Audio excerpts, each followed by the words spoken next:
Animorphs number 32, The Separation. K.A Applegate. Chapter 1. My name is Rachel.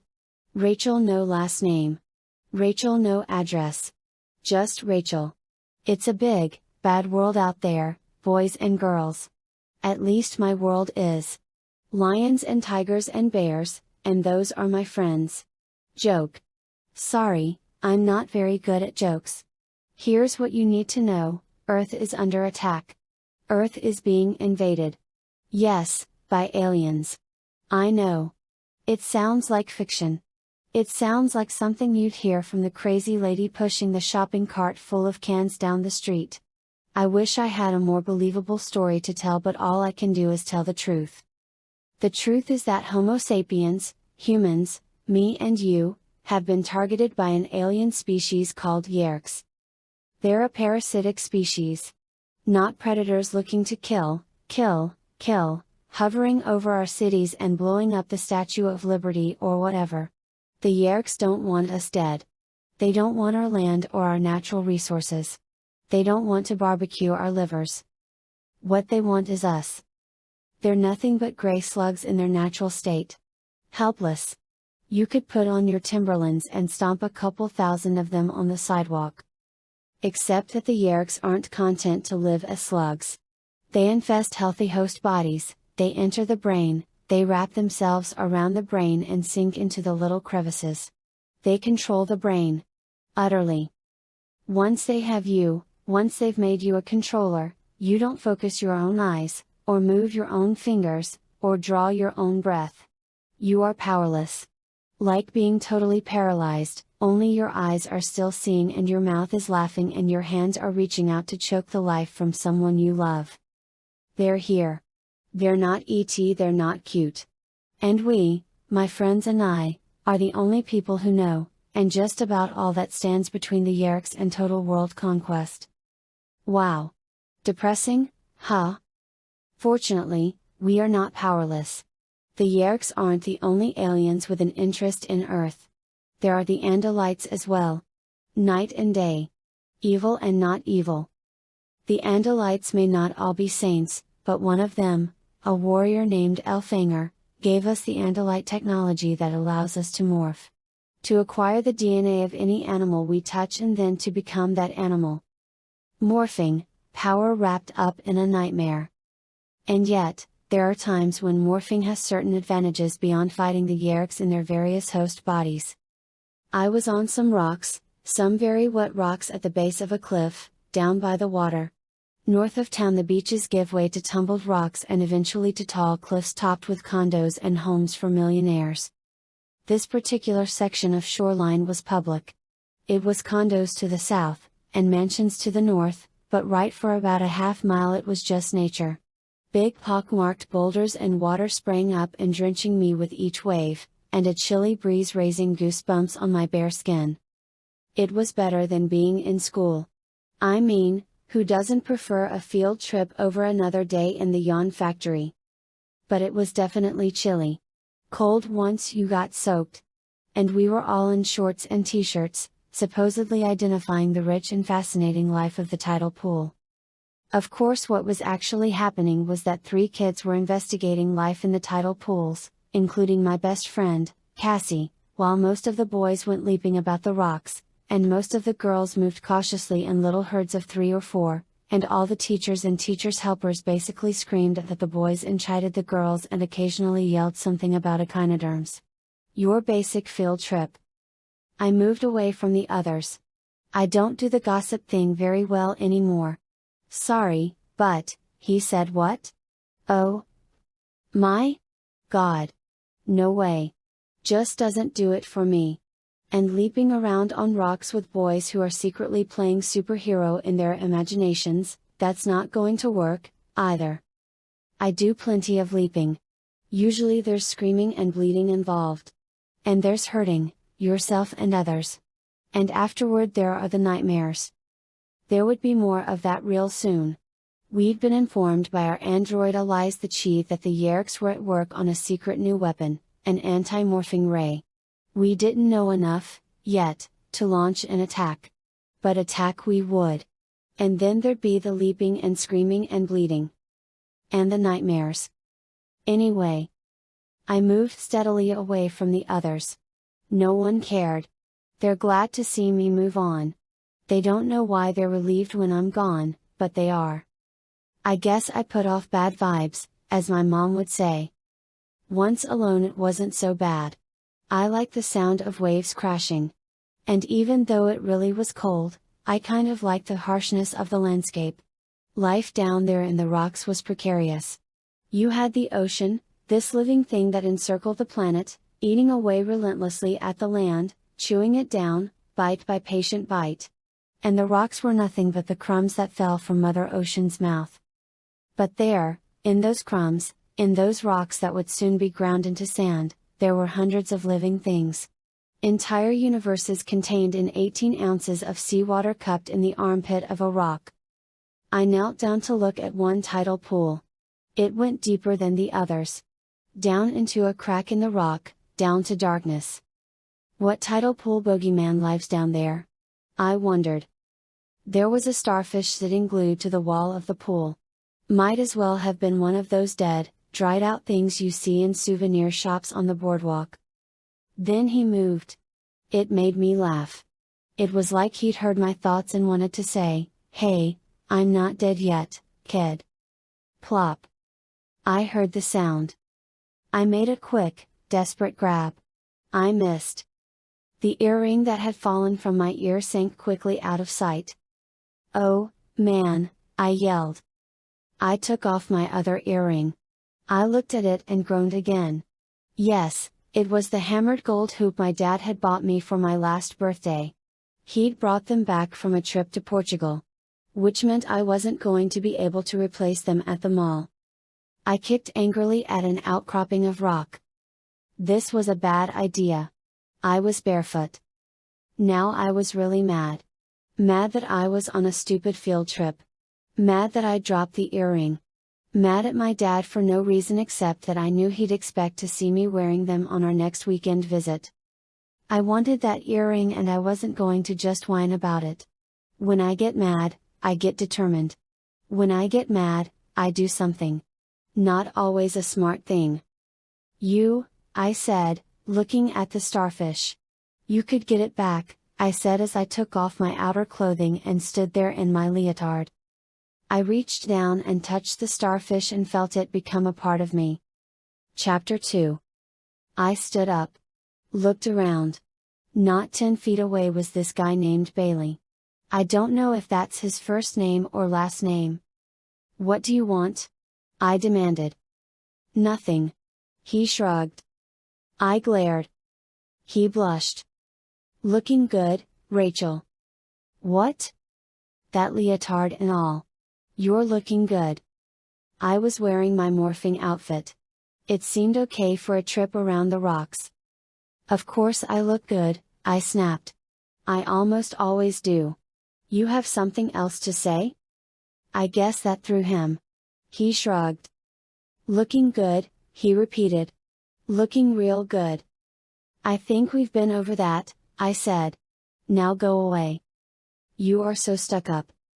"That's right, I am. Now you know the difference between good looks and a good personality." He left. I waited till he was back with a group of his friends. I scanned the other direction along the shoreline. A family with 2 kids, 2 little boys. They were coming my way but I'd have time to morph before they got close. I began to morph. First I shrank. Smaller and smaller. Puddles and pools rushed up toward me. A shower of spray hit me and all of a sudden it wasn't refreshing, it was scary. The force of the water nearly knocked me off my feet. Which was easier to do since my feet were disappearing. My thighs grew thick. My arms thickened as well, forming chubby cones. Arm, leg, leg. And here was the gross part, my head was morphing to become the 5th leg. It turns out starfish don't exactly have heads. They have a mouth more or less in the middle, a bunch of wiggly little feet that look like suckers, and the 5 big cone legs. That's about it for a starfish. A cockroach, by comparison, is a model of sophisticated design. I went blind. Totally. No eyes at all. It occurred to me to wonder how exactly I expected to find an earring when I couldn't see, but I assumed the starfish would have other compensating senses. Nope. Not really. It could feel. It could sort of smell. It could scoot around on its many tiny little feet. If it happened, mostly by accident, to crawl onto something tasty, I guess it could eat it. But that was pretty much it for the starfish. Well, I told myself, I might be able to feel the earring. I motored my many little feet. Down, down, slithering down wet rock. Okay, this is stupid. An unfamiliar morph in a hole in the rock. Not your brightest move, Rachel. Then my foot, one of them, anyway, touched something thin and hard and round. Amazing. I had stumbled onto the earring. It took me another 10 minutes to get my useless little mouth to grab the earring. I headed back up. At least I hoped it was up. I climbed up over the lip of the pool, out into relative dryness. I focused my mind on morphing and began to. Wham! Something hit me. Hit me hard. The starfish didn't have much in the way of pain sensors, but I still knew, the starfish knew, deep down, that it was very, very badly hurt. I tried to make sense of it all. But all I knew for sure was this: I had been able to count to 5 on my starfish legs. Now I could only count to 2. I was cut in half. Ah! I yelled. Panic, blind panic hit me. I was cut in half. I had to die. Had to. There was no way. But I was still alive. Demorph. That was it. Yeah. Demorph. Yeah, change back. Oh, Lord. I was chopped in half. I focused. Focused on the image of myself, my real self. Demorph, Rachel.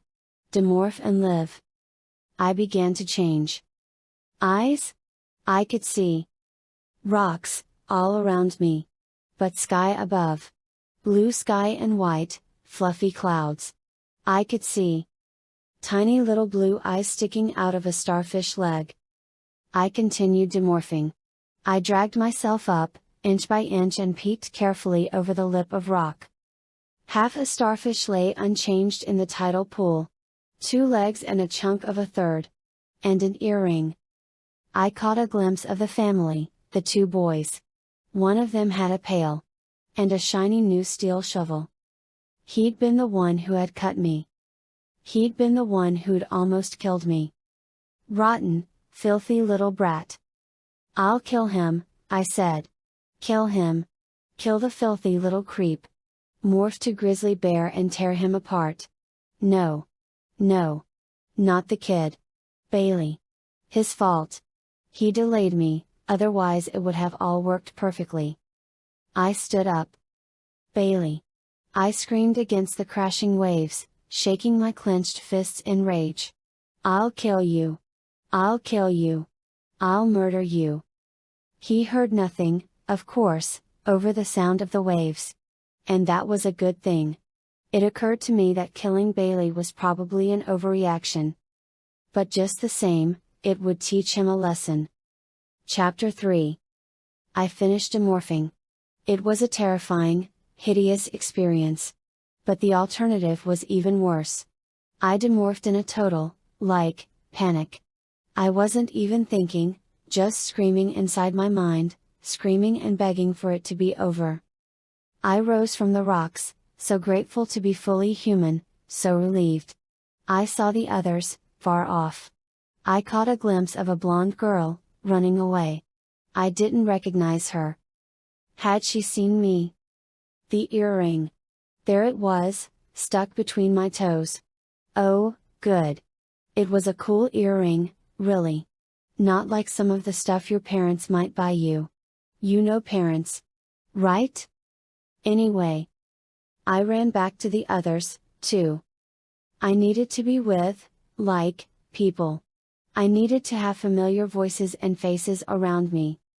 So scared. I was shaking. I was going to go on shaking forever. Was I insane? Why had I done something as reckless as morphing a starfish?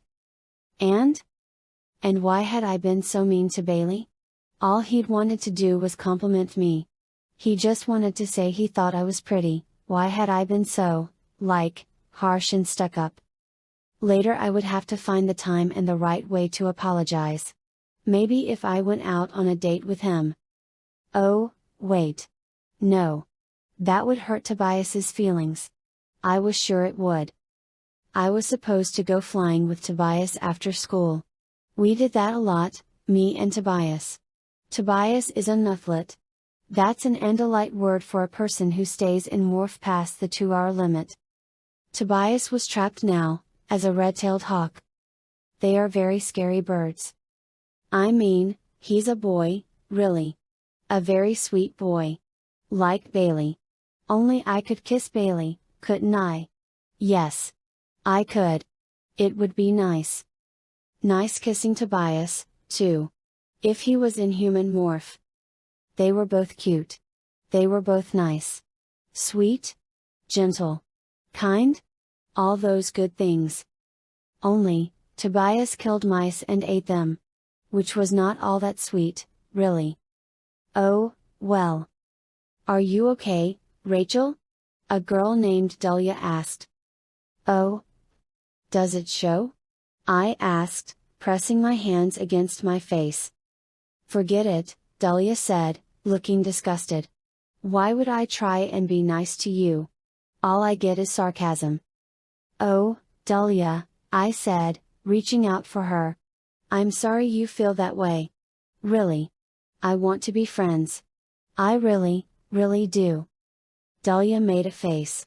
You know, you were always stuck up, Rachel, but lately you're just this total, witch. She turned away and I felt hot tears flood my eyes. Why would she say that about me? I was being sincere. I really did want to be friends. We all walked toward the bus. Boy, was that ever a welcome sight after all I'd been through. I climbed aboard and got into my seat. My shoes were under the seat. My outer clothing was in my backpack. I pulled a sweater on. I wish they had seat belts on buses, don't you? That's a cute sweater, this girl named Elizabeth said. She was sitting next to me. Thanks. I got it at Abercrombie. It's, on sale. $42.50 marked down to $27.95. No way. Are you going to the mall after school? Okay, so I should go straight to meet Tobias after school. That's what I should do. I had promised. Only? But did I want to go be with Tobias? Or did I want to go shopping? Would Cassie go shopping with me? She didn't like shopping very much. But she might go. I could, ask her? But what about Elizabeth? She'd asked me already. Only I didn't really like Elizabeth all that much, and I did like Cassie. Only Cassie might not want to go shopping. And Tobias. He'd be so sad if I didn't show up. But if I showed up he'd, want me to morph and all, and it was so scary, flying, way up in the air with nothing holding you up, oh my god. I couldn't believe I ever did it. So? Elizabeth asked. What? I asked. She shrugged. Forget it? Chapter 4. I hooked up with Tobias at his meadow. He saw me coming and swept down out of the sky, fierce, wild, a thing of dangerous beauty. Hi, Rachel. Hear anything from Jake about the mission? I haven't seen Jake. Don't worry, he'll get word to us if there's killing to be done. Huh? Anti-morphing ray. You have to admire the Yerks, they never stop trying. They never stop trying to take us down. Now, let's fly. I began to morph. My bird of prey morph is the bald eagle. It's only fitting. Nothing against hawks, but eagles are bigger, more dangerous. I'm sure if Tobias had it to do all over again he'd get trapped as an eagle. The bad part of morphing to eagle is the shrinking. You get smaller. A lot smaller, and your first thought is, hey, smaller is weaker and no way I want to be weaker. But then you feel your weak, useless human lips harden and push out and out, forming the wicked, yellow, downturned, ripping, tearing eagle beak, and you think, ha! Smaller, yes, but not weaker. You watch the feather pattern as it draws across your flesh, and feel the strange, distant itching when those patterns become three-dimensional. Your bones hollow and shrink, your arms twist and rotate, your insides slosh and melt and reform into inhuman organs. Your feet, your soft, stubby, awkward human feet melt like wax and then harden into talons. As wonderful as the eagle's beak is, the talons are the true weapons. So powerful they can grab and hold a young lamb. They can snatch and squeeze and penetrate flesh and organ and skull and brain. Eyes that can see a flea hopping on a rabbit's back from 50 yards away. Ears that can hear a mouse sneeze. Reflexes like lightning. A wonderful creature. A natural predator. Raptor. The killer from the sky. I wondered if I could take Tobias in an air-to-air fight. He was more maneuverable and experienced. But I had the brute power. Well, another day, maybe. Tobias was a true warrior. The right sort of partner for me. Someone who understood that. Ready? Tobias asked. Come on, there are some sweet thermals coming up off the freeway today with the sun. I flapped my wings. I turned to catch a slight headwind. My wings filled and I soared. Up and up and up we went. Tobias was right. The thermals off the freeway, the heat boiling up from sun-baked concrete and car engines was like an elevator beneath our wings. Up and up. We were gods. We could have flown to the sun. Humans in their cars were puny, flaccid, paltry, limited creatures, far, far beneath us. A quarter-mile up there was a delicious, cool breeze that we used to rocket us forward, zooming over factories and parking lots, over meadows and streams and woods. Then? Far, far below, so far no human could ever have spotted it, a school of fish, fast and silver, in a stream decorated with garlands of white water. I spilled air, tucked my wings back, and dove. The rush. The thrill. I was an eagle being an eagle. Pure raptor. Pure rapture. That struck me as a good thought. Tobias. I cried. Pure raptor, pure rapture. Aha. Rachel, what are you doing? Down, down, down, so fast the wind was a hurricane over my wings. Then, slow just a bit, use my tail to aim, to change my trajectory as I singled out a single, particular victim. My eagle's eyes, adapted by nature for seeing through water, filtering out the glare, saw it all, 6 fish, 6 trout, all unaware, and one I chose, would die. You? You will never live to chase another fisherman's lure. I have chosen you to die. I raked my talons forward. I flared my wings. A splash. The sudden, lovely feeling of my talons striking firm, cold flesh. Strike. I squeezed and talons sank deep. The fish, only now recognizing its doom, squirmed. Helpless. I am the eagle. You cannot resist me. I fluttered, carrying the spasming creature over to the bank. I landed on a flat rock. I steadied myself with one talon and held my victim with the other. I looked into his stupid, terrified eyes, and with my razor beak I ripped him open. Scales flew. Fish guts spilled. I buried my beak, up to the eyes in the cool, squirming flesh. I felt the heart still beating. I ate the fish, ripping big chunks and gulping them down. Rachel. What are you doing? Did you lose control of the morph?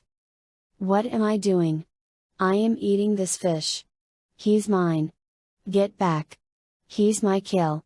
My kill. I ate the heart. Then, it stopped beating. Chapter 5. Oh, that outfit is so, cute, I said. Aha, Cassie agreed with absolutely no enthusiasm whatsoever. Cassie is my best friend in the whole world. But she is totally not into clothing or shopping. I mean, I love her, but the girl dresses like someone who should be wearing a tool belt and saying, like, "Can I fix your leaky faucet?" or whatever? Me, I love shopping. I have a talent for it. You know the way Mozart could write music, or Shakespeare could write words? Or the way Will Smith can be all cute. That's how it is with me and shopping.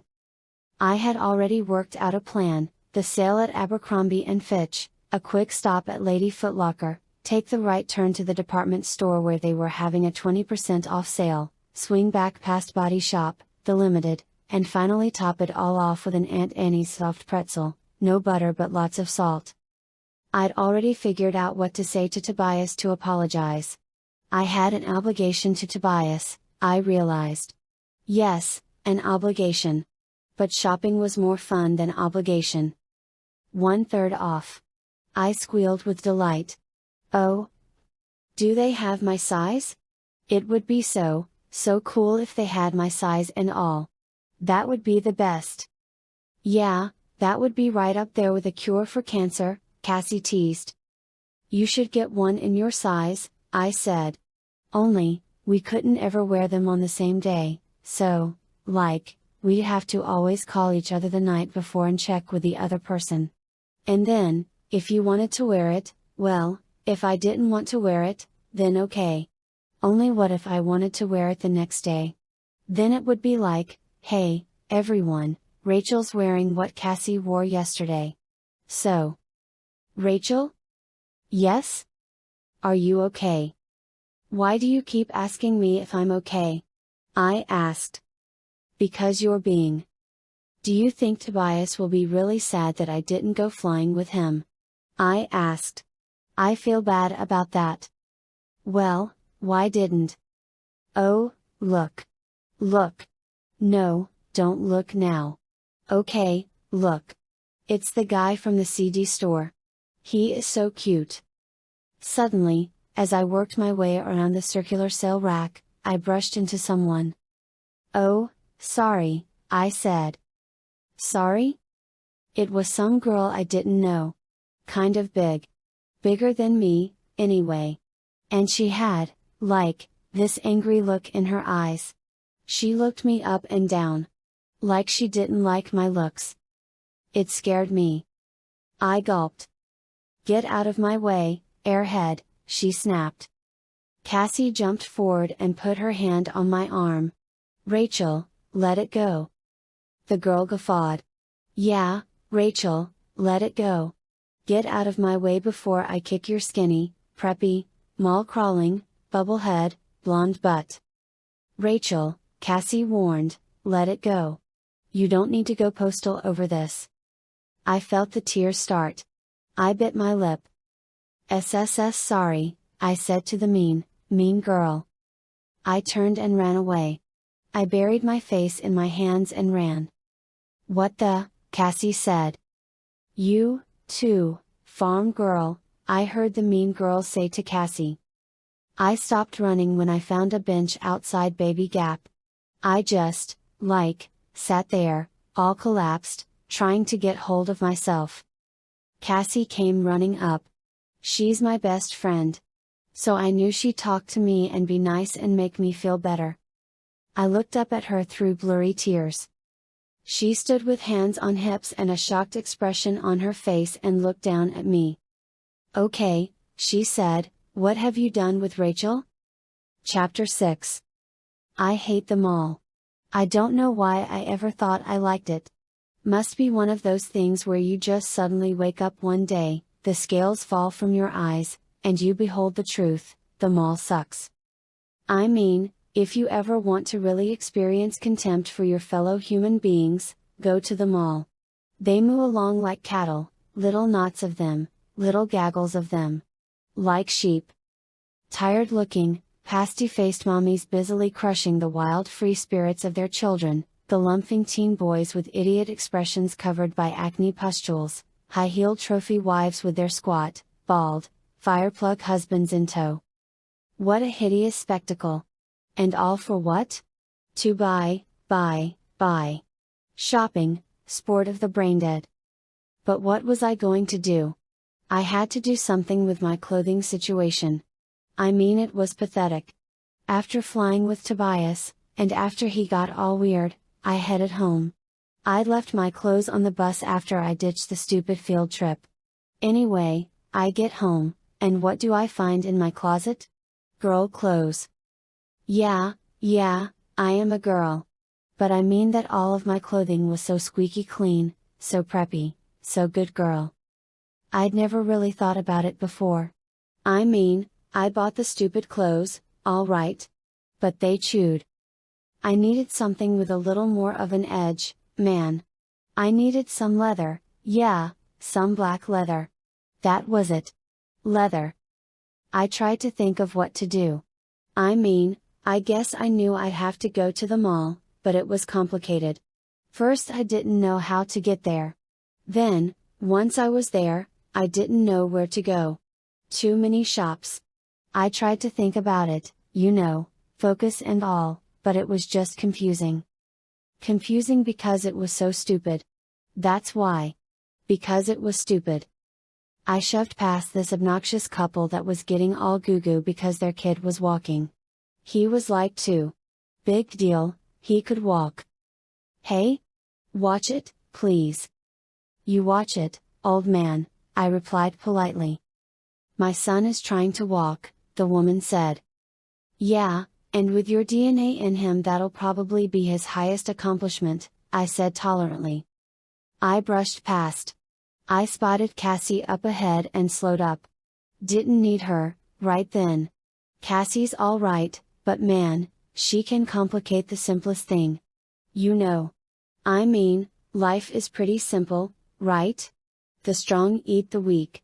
That's about it. No complications. Cassie was running toward Baby Gap. Great, she'd probably meet up with a proud mommy and daddy and the staggering, drooling baby.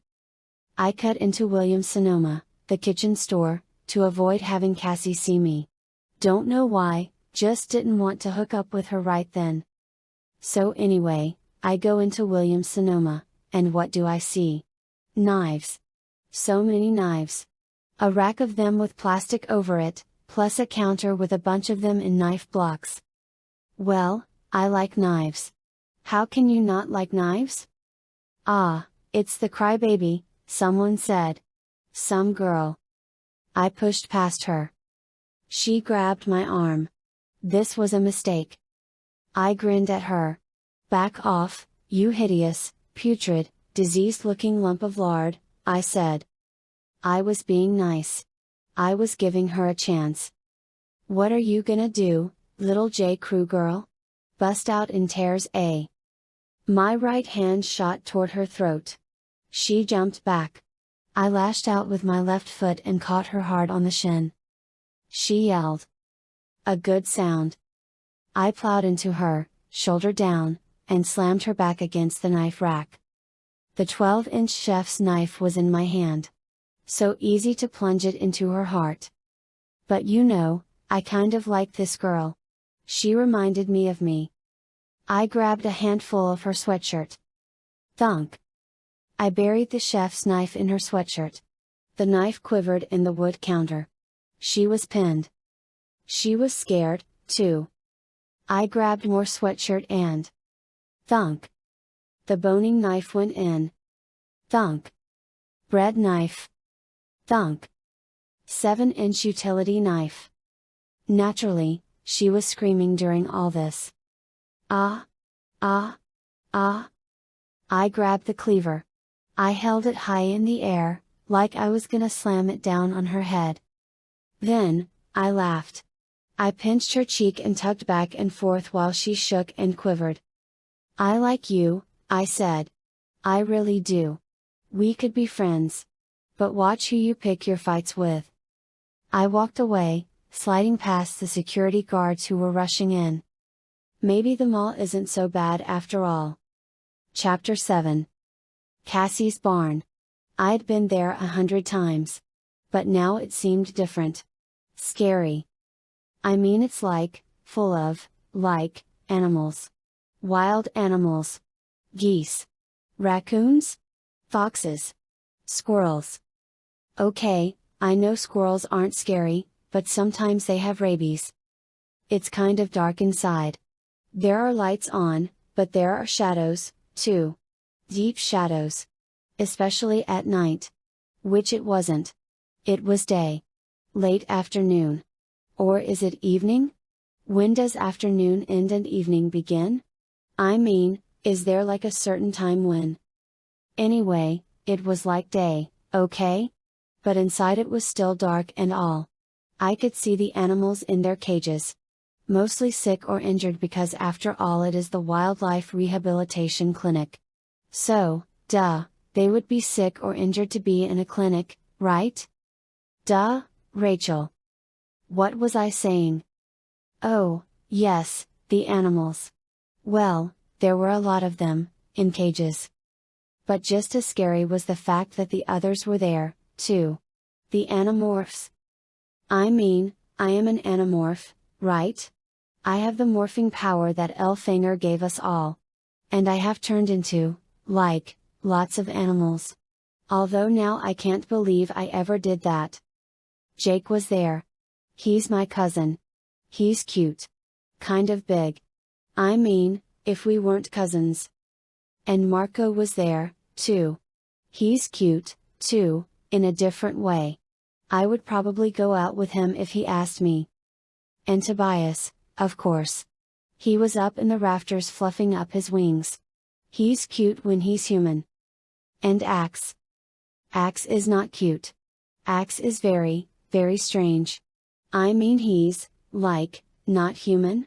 He's, like, an alien.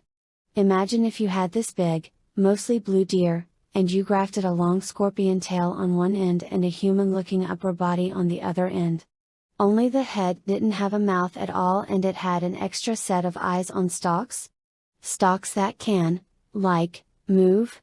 So his eyes can look in any direction. Major creepy. We have a problem, Cassie said, looking at me. We do? I said. Jake, we were at the mall, Cassie said. Some girl shoved Rachel and... Oh, man, what did you do, Rachel? Jake asked. You have to learn to restrain your... She cried, Cassie said. What? She cried. And ran away. And cried. Everyone stared at me. Who cried?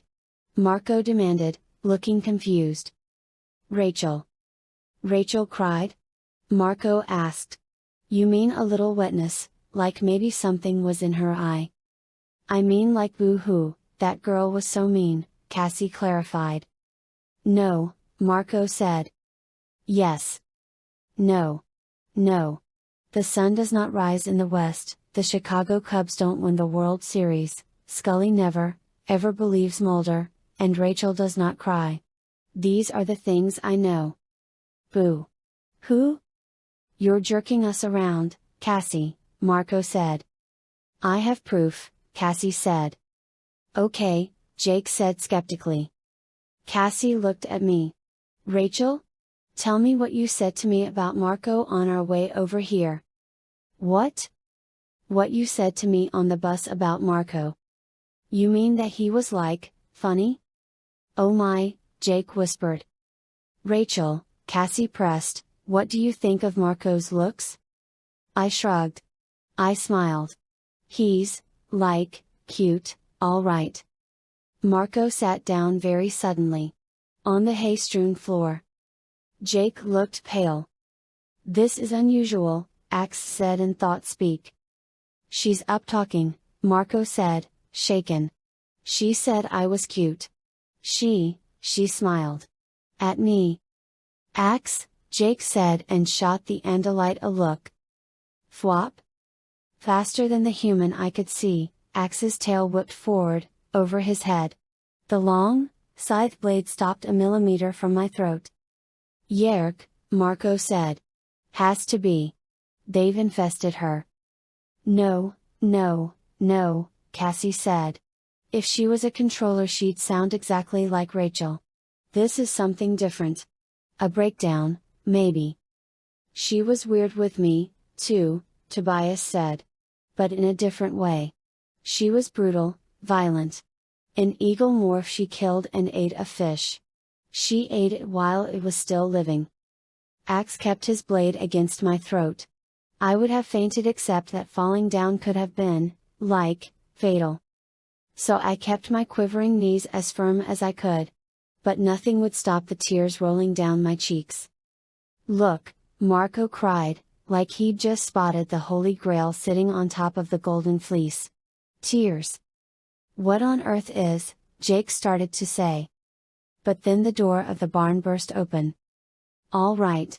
What's the mission, when do we start, and how many Yerks do we get to kill today? I am hungry for some wild butt kicking. Ha ha. Chapter 8, Nice Rachel. I stared. She stared. She was me. I was her. There are two of them, Jake said. They appear to be identical, Ax said. Cool, Marco said, climbing to his feet. Now Tobias can have one and I can have the oth, ah. I mean she, somersaulted. She leapt, landed on her hands, flew through the air, and landed, feet first, against Marco's chest. Marco landed very hard on his back. Rachel was astride him, squatting on his chest. Her knees pinned his arms. She reached behind his head and grabbed a handful of his dark hair. The other hand was balled into a fist, quivering, about a foot away from Marco's face. What did you say? Rachel whispered. Not one single thing, Marco said. Me? I said nothing. Rachel, I mean, the other Rachel, of course, rolled off him and laughed. It was a big, hearty, ha ha ha laugh. Ax withdrew the blade from my throat. I collapsed in a heap. She stood over me. Hey? You look like me. I nodded, lip quivering. What's going on here? She demanded loudly. That seems to be the question at hand, Ax said mildly. The Drode? One of his tricks? Jake demanded. Cassie shrugged. They kept staring. At me. At her? Back at me. It was like being an animal in a zoo. And I kept staring, too. At her? For one thing, she was dressed totally differently from me. She was so, like, LL Bean meets Timberland by way of a Harley-Davidson rally. Not at all my look. Although, when I thought about it, my look could use some freshening up. I mean, what was with all the pants and jeans? Why shouldn't I wear dresses? I have great legs. I can wear dresses and look good. The shorter lengths, the longer lengths, like, you know, with a slit or whatever. Why shouldn't I try the waif look? I mean I can be a waif. I can do the slinky dresses with, like, the big. Ow? Someone was knocking on my head. It was her. She rapped my skull with her knuckles. Hey? Hey? You awake in there? I asked you a question. Who are you? And what are you doing with my body? Marco fidgeted. I have a body joke here, but I can't tell it unless Ax promises to protect me. Shut up, mean Rachel snapped. Don't make me kill you. Now, you, little pansy girl, you have about 3 seconds to tell us. Don't threaten, Jake said with unmistakable authority. Mean Rachel forgot me in a flash. She rounded on Jake. Don't get in my way, Jake. Don't push it, Rachel. Are you threatening me? She nearly screamed. Come on. You think you can tell me what to do? Let's go, right now. You and me. Just keep our pet and delight here out of the fight. You and me, we'll see who's giving orders around here after I give you the butt kicking you're begging for. The possible fight was interrupted at this point by the arrival of Eric King. He's a chi. Meaning that he's, like, this android? Only he uses holograms to look like this normal boy. I don't think he's cute because, you know, it's bad enough being attracted to a guy who's a bird of prey, right? Getting into androids is maybe going a little far. Although, when you realize Eric is really like thousands of years old, so he's totally mature and all. Anyway. Eric walked in. Looking like a boy. Looking like a boy with a very odd expression on his face. He said. Is it just me, or are there really two Rachels here? We're filming a double mint gum commercial later, Marco said, then cringed lest mean Rachel go all psycho gymnast on him again. Yeah, we have two Rachels, Jake said. Okay. Any particular reason? Eric asked. It wasn't exactly deliberate, Cassie explained. They appear to be identical, Ax said. Except that one is passive and easily frightened, and the other is excitable? Marco suggested. Violent and aggressive, Ax concluded. Eric nodded. Dr. Jekyll and Mr. Hyde. Well, it's sure not Mary-Kate and Ashley, Marco said. So it was you who went flying with me, today, Tobias said. Who? Me? I asked. No. The other one, Tobias said.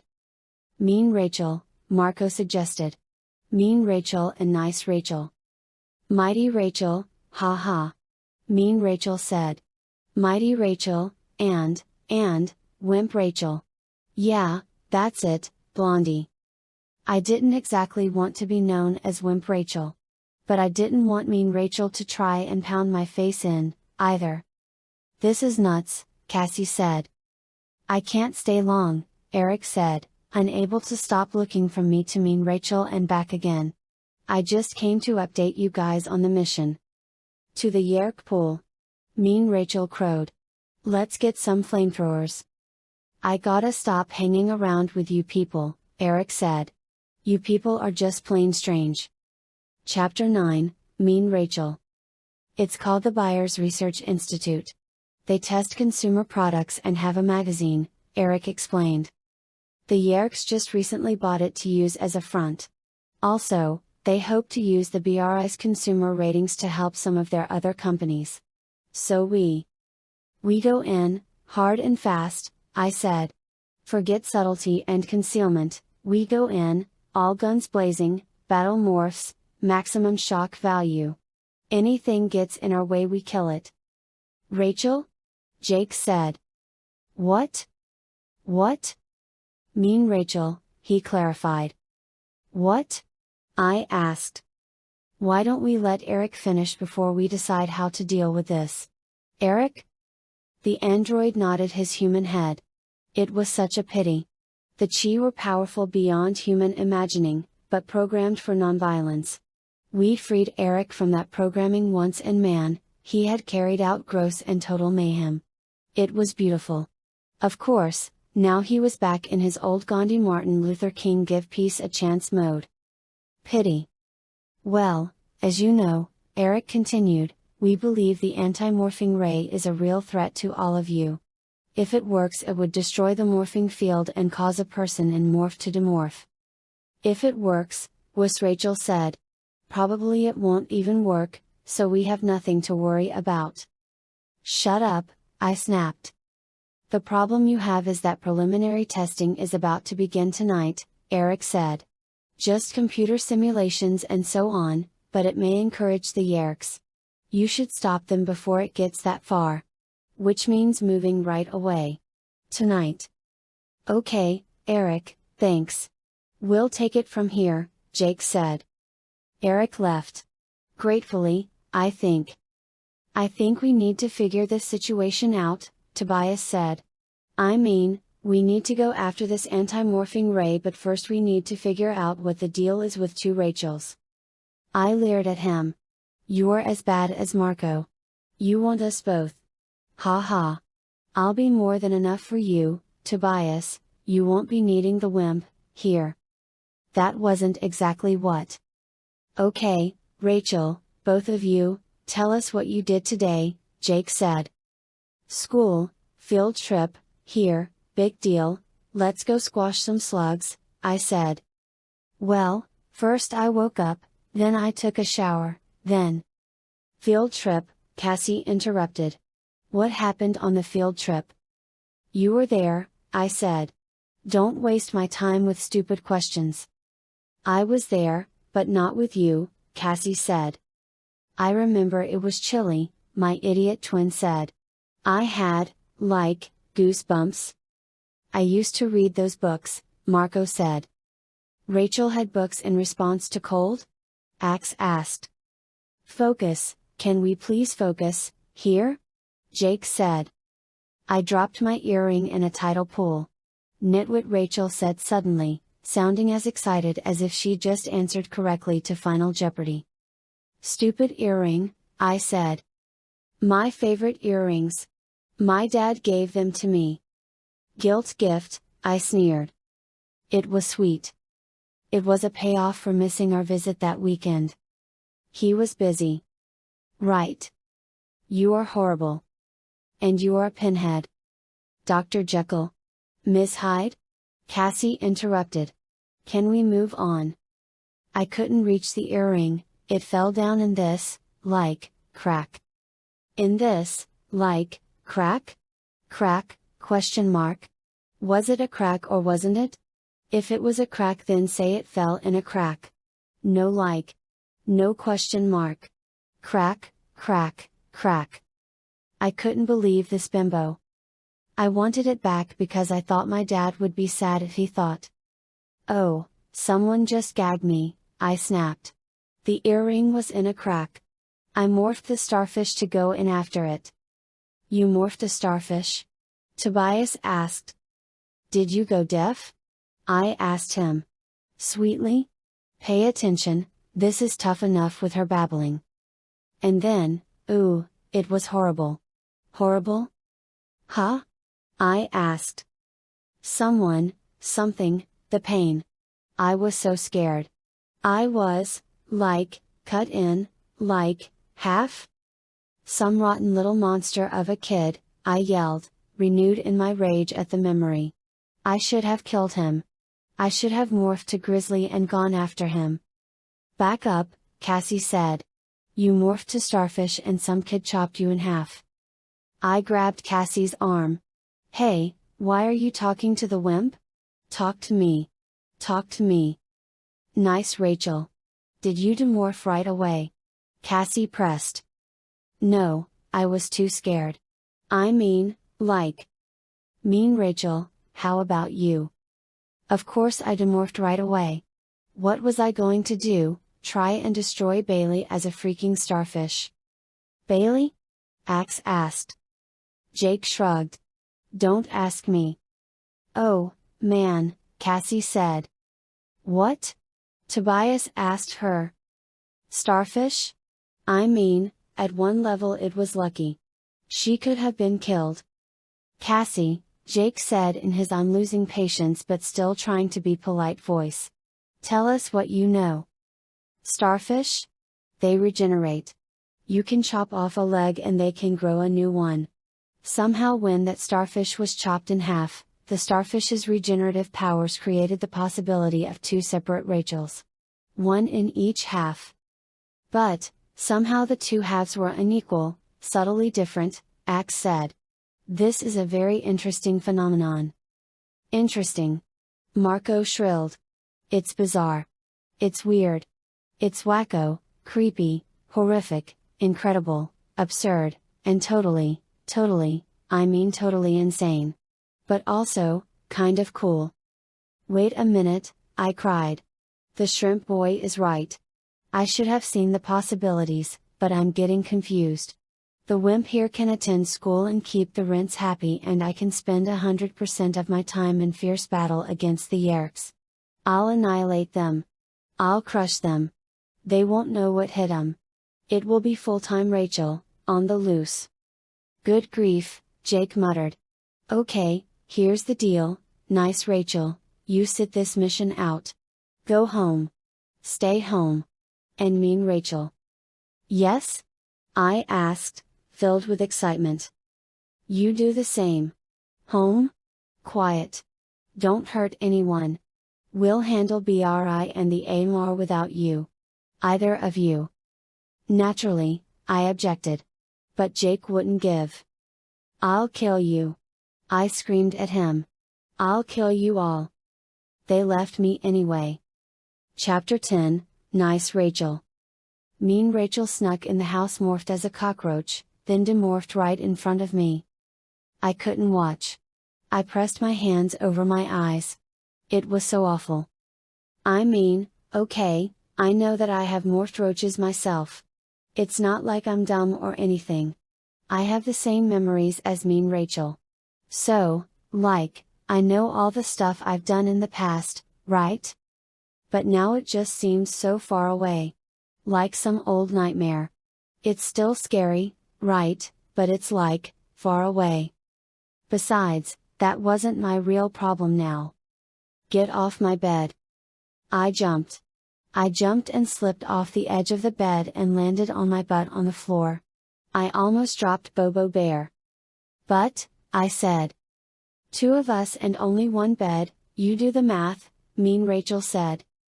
We could SH share. We CC could SH Shaw share? She mocked me. You were never a part of me. Never. I can't believe you and I were ever inside the same person. You make me want to vomit. I should. She didn't say what she should do. I didn't want to think about it. Rachel? A voice through the door. My little sister, Jordan. What? Mean Rachel roared. What? I asked. Are you talking to yourself in there? Jordan asked. Yeah, you got a problem with that? Mean Rachel yelled. No, came the muffled response. I just like to keep track of your level of insanity. Mean Rachel lay there quivering with suppressed energy. I need to do something. What? She shot a suspicious look at me. Something. I'll think of something. Just have to focus. I'm kind of having a hard time focusing, too, I said. I'm not having trouble focusing, you moron. I can focus. I'm not like you. It's just, you can't know the future, right?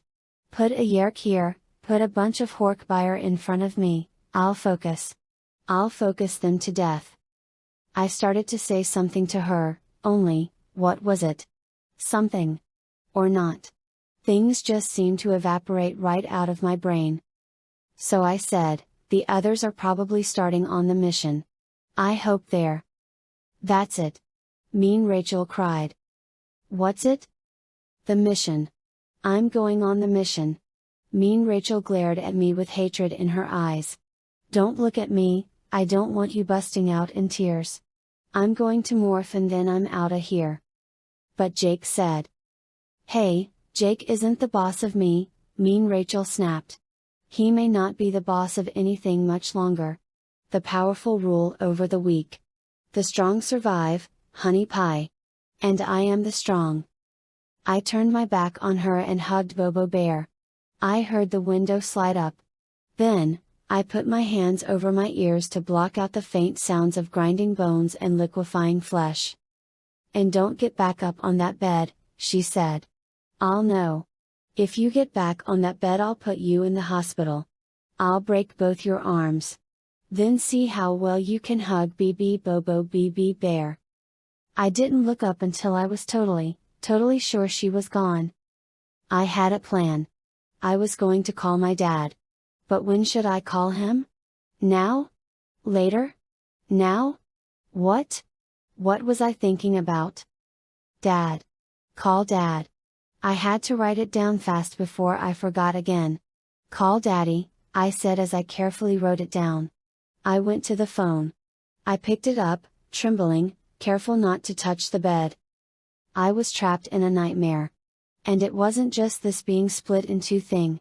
I had been trapped in a nightmare since that awful night when we first ran into Elfanger and he, messed up our lives and all.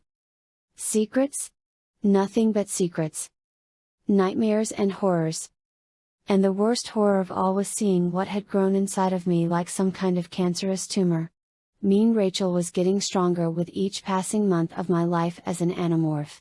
Pretty soon she would have become all of me and there'd have been nothing left of me. It had to end. I didn't care if the strong survived and the weak perished, I wanted to survive anyway. I blinked away the tears. What was I doing? Something. I saw the note. Oh yeah. I dialed my dad's phone number. Chapter 11, Mean Rachel. The Night and Owl Morph. It was like being some kind of a god. I could see what no one else saw. I could hear what no one else heard. I flew, silent as the grave, through early night.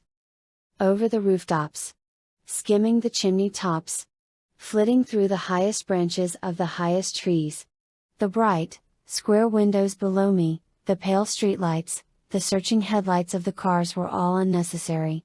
I needed nothing but the faintest glimmer of light to see clearly. I could read a book from 100 feet away by the light of a single, flickering candle. Great horned owl. The night killer of the skies. I saw it all from up there. The worker drones getting home late from their pathetic jobs, the mommies making din-din for their yowling, savage little children, the TV screens flickering with the news of the world. Huh? News? I had news for the world. Rachel was on the loose. Rachel was unrestrained. Look out, world, Rachel was on the wing, talons ready. Aha! Byers Research Institute. Yeah. Had to go there, that's where the mission was. And when I got there, I'd figure something out. That's what I'd do. Just get there. That's all that mattered. You don't need a plan, Rachel, I told myself. The great and powerful Rachel does not need a stupid plan. No, no. The mighty Rachel would arrive and then, that would be it. Let the battle begin. Let those fools, my friends, see how weak they were without me. Maybe if one of them were torn apart by Hork-Byer that would teach them a lesson. Then I spotted the cat. The silent predator was stalking a mouse in its own backyard. Ah, yes, friend cat. A worthy adversary. He would give me a fight to tune me up and get my blood boiling for the wild massacre ahead. I tilted my tail and reconfigured my wings. Friend Tabby would not even hear my approach. Kitty wouldn't know what hit him. Down, down, with talons spread wide. I would hit the cat in the neck from behind. One talon would close over his head and I would squeeze till the talon broke through the skull and the cat jumped sideways, quick as lightning. I saw my error too late. It was the mouse. He'd been facing me. He'd seen my shadow as I passed beneath the streetlight. His shocked, upward gaze had alerted the cat. I swished helplessly by. Oh! The unfairness of it. The cat was mine, mine. Mine? Rage boiled up within me. I wanted that kill. I wanted that kill. I needed that kill. I needed to feel my talons breaking bone and squishing brain and I couldn't think. Couldn't focus. Madness. Like blood in my eyes. The rage, it was like someone had exploded a hand grenade in my stomach. Like the explosion couldn't get out but was all contained inside me. My wings, they wouldn't work. I couldn't focus.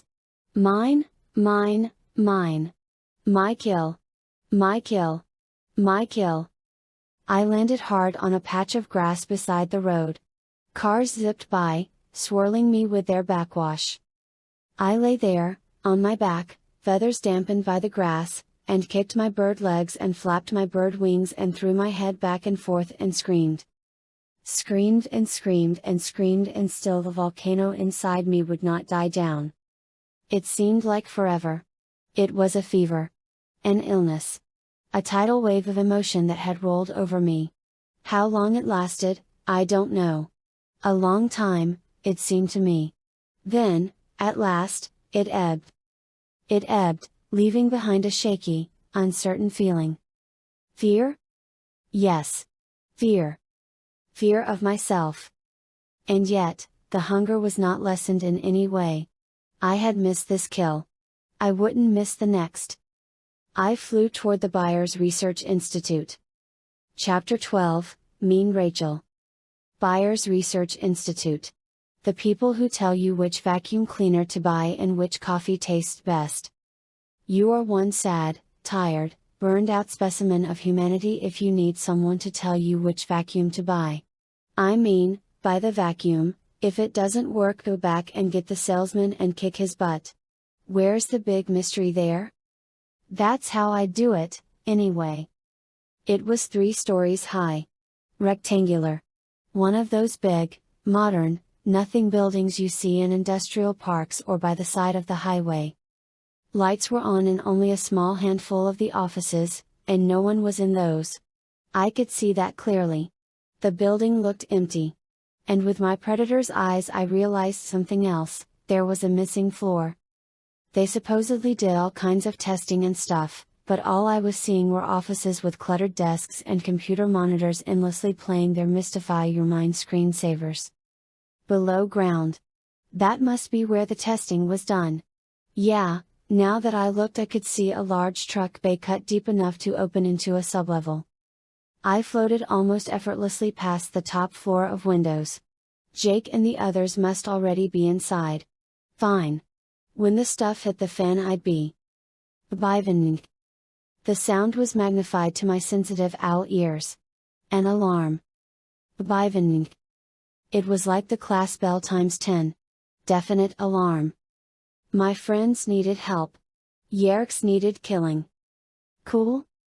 But how to get into the building? No time for slow infiltration. I needed something direct. The truck bay. I whipped my wings and swung around above the truck bay. It was a long, fairly steep ramp that went from the rear parking area of the building straight down to a loading dock. The loading dock was a concrete pier protected by 2 big rubber buffers. The opening itself was a retractable steel door. The door was too much even for my grizzly morph. No other way in, not that I could see. Then, I spotted the truck. It was a car carrier. You know, one of those trucks where they precariously pile 5 or 6 new cars on the ramped trailer. Must be new car models coming to be tested, I thought. The truck was parked at the edge of the parking lot. There was a faint light from inside the cab. The driver was probably inside catching a nap. Maybe he showed up too late for his scheduled drop-off. I didn't know, didn't care. I just cared that the key was probably in that truck. Biving. The ringing wasn't stopping. I was probably missing half the slaughter. I landed behind the truck. I demorphed as fast as I could, then morphed again. A few seconds later the driver was awakened when I removed the door of his truck. Ah, he said. He was scared, good and scared, and it made me laugh. So I let him live. I reached in with massive grizzly paws and yanked him out, kicking and screaming and wetting himself. Then, I climbed into the cab. Hey! You can't steal my rig, he yelled. I stomped on the clutch. I rammed the gearshift forward. I didn't exactly know how to drive a truck, but to my surprise it lurched forward when I let go of the clutch. Wham! I hit some stupid Volkswagen. It didn't slow me down too much. The truck steered badly. And holding the wheel wasn't easy with my ham-sized paws. But the big rig turned and slowly gained speed. Turned, and now, straightened out as I aimed the tons of steel down the ramp. Aha! I screamed in pure joy as the truck plunged forward and down. Faster! Wham! The truck stopped very suddenly against the concrete pier. Chwan! The safety chain holding the foremost car in place snapped. The car flew off the front end of the truck, right over the cab, into the steel door, through the steel door, wrapping the hinged metal around itself and veering off to one side. A second car flew right behind it but no longer found a door in its way. The steering wheel had sledgehammered my chest on impact. My weight shattered the wheel and without remembering how, exactly, I found myself head and shoulders through the windshield. I was winded, bruised, and cut. But it takes more than a little truck accident to kill a grizzly bear. The door of the truck bay was open. I snatched up the keychain, worked my way through the rest of the windshield, and climbed clumsily over the big Peterbilt engine. I landed hard on a concrete floor. But I was inside. I was a grizzly bear. And I had the second car that had flown off the end of the truck. A Mercedes convertible. Silver metallic. Very cool. Chapter 13, Nice Rachel. Daddy? Hi, honey. I clutched the phone with one hand and Bobo Bear with the other. Daddy? Of course, who else would it be? Is something the matter? Oh, Daddy, everything is the matter. That sounds serious. It is, it is. Are you okay? Can you tell? My dad's a TV reporter. He has very good instincts. Tell what? Rachel, I'm asking if you're okay. You don't sound like yourself. I don't. But I am. I am me. Maybe I'm a little different or, like, not 100% the same. Is it drugs? Sweetheart, you can tell me. Are you on drugs? I took 2 Motrin for my headache. Oh. You mean like drugs? No, of course not. He sounded relieved. Thank God. That's all I need. All you need. You know what I mean. Just did a 3-part story on drug use among young teens, very in-depth with some great interviews and some killer footage. Great stuff. And they make me chop it down to a minute 30. A minute 30. Daddy. This is, like, about me, okay? Of course, of course. How are you? I felt my lip quiver. Not very good. Have you talked to your mom? She's pretty good with this kind of stuff. What kind of stuff? Oh. Well. I guess, boy stuff. Does it involve boys? Yes, it does. How did you guess? Actually 3 boys. 4 if you count this one guy who is like, okay, not exactly a boy, if you know what I mean. A man. He shrieked in my ear. A man? You're going out with a man? Are you seeing a college kid? No, Daddy. Duh? That's not what I meant, it's just that he's foreign. An alien? I almost choked Bobo Bear. I lowered my voice to a whisper. How did you know? Well, honey, it's not that big a deal. My cleaning lady is an alien and she does a great job. I had to think about that for a minute. She's from Ukraine, he said. Oh.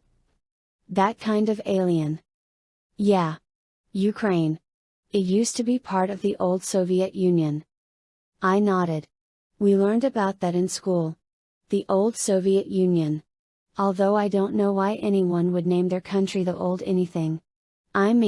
Did it used to be the new Soviet Union and then, after a long time they figured, well, we can't exactly call it new anymore, can we? Aha! Look, Rachel? You said something was bothering you. A boy? Who? I don't know who. He sounded annoyed. I just can't keep it all bottled up inside anymore. Keep what bottled up inside? Shh, I can't say over the phone. They could be listening and Jake would go totally nuts. Jake? You're going out with Jake? As in Jake, your cousin. I laughed. Silly. You always make me feel better. Okay. Come soon, okay? Can you come tomorrow? I have to talk to you. It's about what you said before. Drugs? No, I searched for a way to tell him without committing the unpardonable sin of blurting it over the phone. Your cleaning lady, I said, trying to say it in a way so he'd know it wasn't really, exactly about his cleaning lady. It's about, what you said about her. That she's from Ukraine? He got it. The code was working. Exactly. It's about Ukraine. Long pause. I'll be there tomorrow. He hung up. I hung up. I felt better. Tomorrow I would tell him everything. The Yerks, the Animorphs, the whole thing about Tobias being a hawk and also me kind of liking him. And about there being two of me. He would know what to do. I heard the phone ring, but by then I was already heading downstairs. My mom picked it up. I could hear her voice, sounding icy. No, she is not on drugs. I would know. Unlike certain people, I see her every day. Chapter 14, Mean Rachel. I couldn't find the right key to start the silver Mercedes. But I made a cool discovery: if you jab about 6 inches of bear claw into the key slot, it'll work. I flattened the driver's seat. I jammed one big foot down on the accelerator, and I was off. Vroom. It was just what I thought. The basement level was one big, huge testing facility. It was like a warehouse, kind of. A cement floor with broad aisles, with clusters of machinery to the left and the right. The basement level extended much farther in every direction than the upper levels had. Some of the tests seemed to be automated.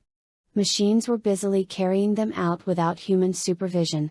Or at least there were no humans around that I could see. Then again, your average cowardly human would tend to run away if he saw a grizzly bear driving a convertible toward him.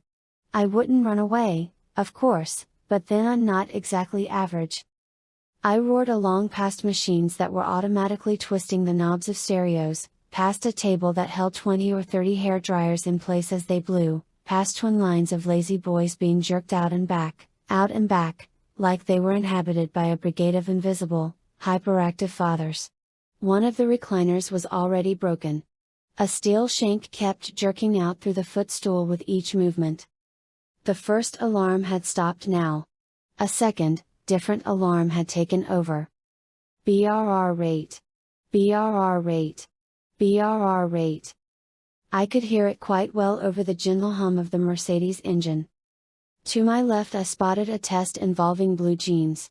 About 24 pairs were mounted on leg-shaped steel prongs that appeared to be stretching them. 24 pairs, all of them feet upward. I slammed on the brakes and the car squealed down the slick cement. I peered, looking for my favorite brand. But my grizzly bear eyes were too weak to make out labels. I took off again and suddenly a troop of Hork-Buyer trotted right across my path. There were 8. Obviously in a hurry. No doubt in pursuit of my friends. I kept my foot on the accelerator. The last Hork-Buyer spotted me bearing down on him. He yelled something and leapt aside. Huh? Not likely. I twisted the wheel. I was on 2 wheels. I was so far over on one side I could have reached out and raked my nails along the floor. The last Hork-Buyer heard my wheels screeching. He looked back over his shoulder. Wham! Flying Hork-Buyer. I caught him in the tail and legs. He went flying. Up, a cartwheel, over the top of me as I raced beneath. I saw him hit the ground in my rearview mirror. Cool? Way cool. Wham! Another Hork-Buyer. This one sprawled into a small mountain of bags of Doritos, Fritos, and Tostitos. Now the others had realized I was on their tail. They scattered. Left and right. Left, through an automated test of coffee machines. Right, through a quiet, turned off test of canned cheese. The bright glitter of the silverware drew me. I yanked the wheel, spun completely around, yelling with glee as I did, straightened out, fishtailed, and roared after one big Hork-Buyer. Wham! Boo bump! I caught him a glancing blow. He fell and managed to get his arm under my back wheels as I rolled on. It was the most fun I've ever had. I mean, if there's a heaven it must be a lot like this. Ahead, a new target. No, wait, a knot of targets, all with their backs to me. Hork-Buyer. Human controllers. And 3 big, ugly Texans, all surging into one corner. I hit the brakes. The car fishtailed to a stop. I heard the bellowed, harsh language of the Hork-Buyer. I heard the cries of humans. I heard the slithery speech of the Texans. And above it all, the roar that made grown men with themselves, the roar of the tiger. I had found Jake and the others. I climbed out of the car. The upholstery was seriously damaged. Maybe the BRI should test that. I surveyed the scene, not wanting to miss a single, glorious detail. Perhaps as many as 15 Hork-Buyer. 4 humans. 3 Taxons. Versus a tiger, a gorilla, a wolf, a young Andalite warrior, and a Hork-Buyer that had to be Tobias. I was fiercely glad for Tobias. He'd managed to get into a seriously dangerous morph in time for battle. It was a scene of perfect beauty. Blood slicked the concrete. Taxon guts lay in steaming piles. There were bellows and cries of pain. Battle. Desperate and deadly. I almost cried at the sheer loveliness of it. Then I plowed in. Chapter 15, Nice Rachel. I woke up. Someone had kicked me in the ribs. I didn't have to guess who it was. She snapped on the light and glared down at me. She reached down, yanked Bobo Bear out of my arms, and ripped his arms out, sending stuffing flying everywhere. "Leave Bobo Bear alone," I cried. She knelt down over me, menacing. "Don't make me mad. I'm already as mad as I need to be. If you make me any madder, I won't be responsible for what happens next. Get me?" I nodded. She twisted away and threw herself on her back on the bed. "SSS, so, did you have fun?" I asked. "Fun?" she shrieked. "Fun? Did I have fun? Hey, get off the phone, Rachel, and stop yelling. Sarah's asleep." This was from my mom, outside in the hallway. "Okay, Mom," I said. "Your cousin," mean Rachel whispered, her face twisted with rage. "Jake? Jake. I should have killed him. What he said to me. To me. What? What happened? I saved their sorry butts. Oh, man, you would not believe this battle. This one Hork-Buyer caught me with his blade and chopped my left arm off, right? I mean, I'm in Grizzly Morph, we're totally outnumbered, and this Hork-Buyer gets behind me and slash. This sudden pain. Then, thud, and I realize my arm is on the ground. Ha ha. On the ground. So you know what I do? I reach down, pick it up, and use it like a club to beat him over the head. I felt like I was going to throw up. That's awful. She looked puzzled. What's awful? Never mind. So we kick butt, right? I mean, we rock and rolled. And we escape. And then Jake goes off on me. On me. Jake.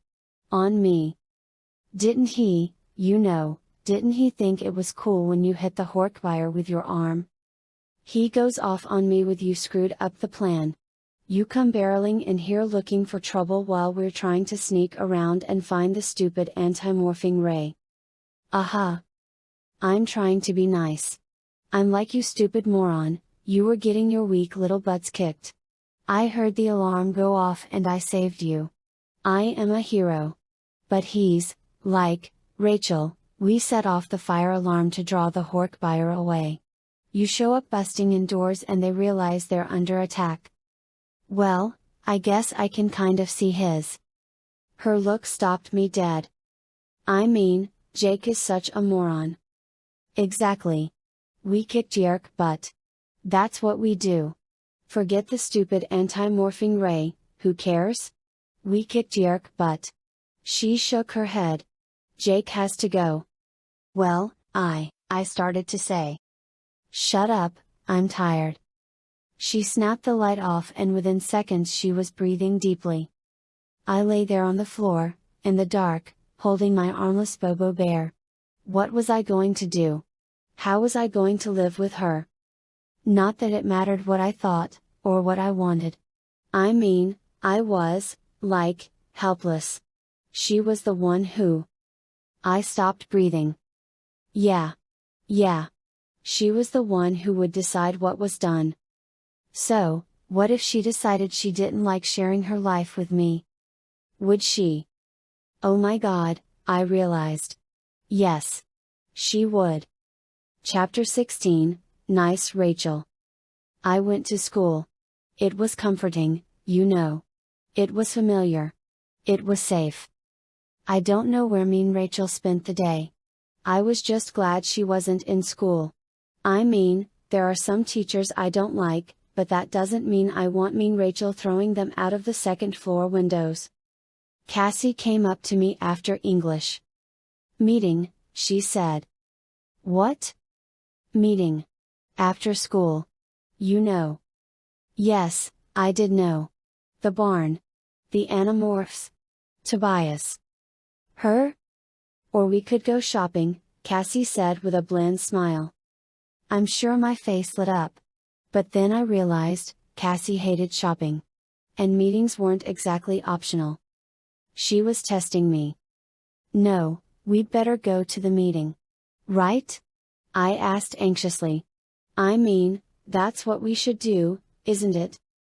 Why? Cassie asked. I shrugged. Everyone will be expecting us. I mean, we have to, right? Yeah. You're right. See you. Couldn't I just, quit? That was the thing to do. That way mean Rachel wouldn't be all, mad. Besides, I had to meet my dad. He was flying in for just an hour on his way to an assignment in Argentina, and I had to take the bus out to the airport. Of course I could have just morphed and flown out there. That would be quicker and easier and less expensive. I imagined that. Imagine flying. Flying was fun. If you didn't think about it too much. But if you want to fly you have to morph. And the idea of my skin turning into feathers and my bones shrinking and my organs going off into zero space to be a big blob of blood and skin and assorted body goos, well, that was so totally gross. A bell rang and I jumped. Switch to decaf, Marco said. He was standing right by me. Waiting to go to our next period, which we had together. Oh, hi, I said. So. Purely hypothetical, here, he whispered. Mean Rachel goes with Tobias, right? And you think I'm cute, right? What? Come on, we have to get to class. I'm just saying Tobias and mean Rachel. I mean, that's the way it'll happen, don't you think? Don't you think Tobias likes me? He shrugged. How can he like both of you? I mean, you look alike. Very alike. Identical. And may I say I approve of the mini. It's the look for you. I guess what I'm getting at here is, how are you and mean Rachel going to divide up your lives? We were walking down the hall, jostled by kids running past in both directions. I don't know, I admitted. She's a little intense, huh? Duh? Kind of creepy, really. I guess you wish you had someone you could talk to about it. Aha. I mean, wow, the psychodrama of it all. It's the ultimate Jerry Springer. Meet a girl who has been split into two halves, good and evil. Man, I'd watch. Aha. But it has to creep you out, right? I mean, no offense, but now you're Rachel but without all the psycho killer parts of your personality. So you have to be wondering what's going on with your life, right? I guess so. She made me sleep on the floor. I don't know why I told him that. I shouldn't have told him that. It was embarrassing. I saw his gaze flicker. I saw the smile fade for just a moment. I stopped walking. You know I'm not, this total moron now, okay? I know you're testing me. Testing? He asked with a mocking laugh. Jake told you to check on me. See if I seemed like I was maybe losing it. Right? Marco laughed. We're there. Where? Class. I shouldn't have told him. Marco would tell Jake I was unreliable. He'd tell Jake that I'd probably blurt out anything. And I didn't know if I had fooled Cassie, either. Of course I hadn't fooled Cassie. No one fooled Cassie. I fought down the panic that welled up inside me, threatening to choke me. Had to get out. I had to get away from all this. My My other half was probably already thinking of how to get rid of me. And my friends? Would they try and stop her? No. I was useless to them. Useless to the Animorphs, maybe even a danger. Suddenly school wasn't so comforting. Chapter 17, Mean Rachel. I was early to the barn. Suddenly it occurred to me, I could spy it out. I should have thought about that earlier. Only why bother to load up your brain with a bunch of what if stuff? The future is not my problem. Live for today, fight for today. I morphed to fly. Not as cool as a big raptor, maybe, but with its own weird powers. I did it in the barn itself. Why not?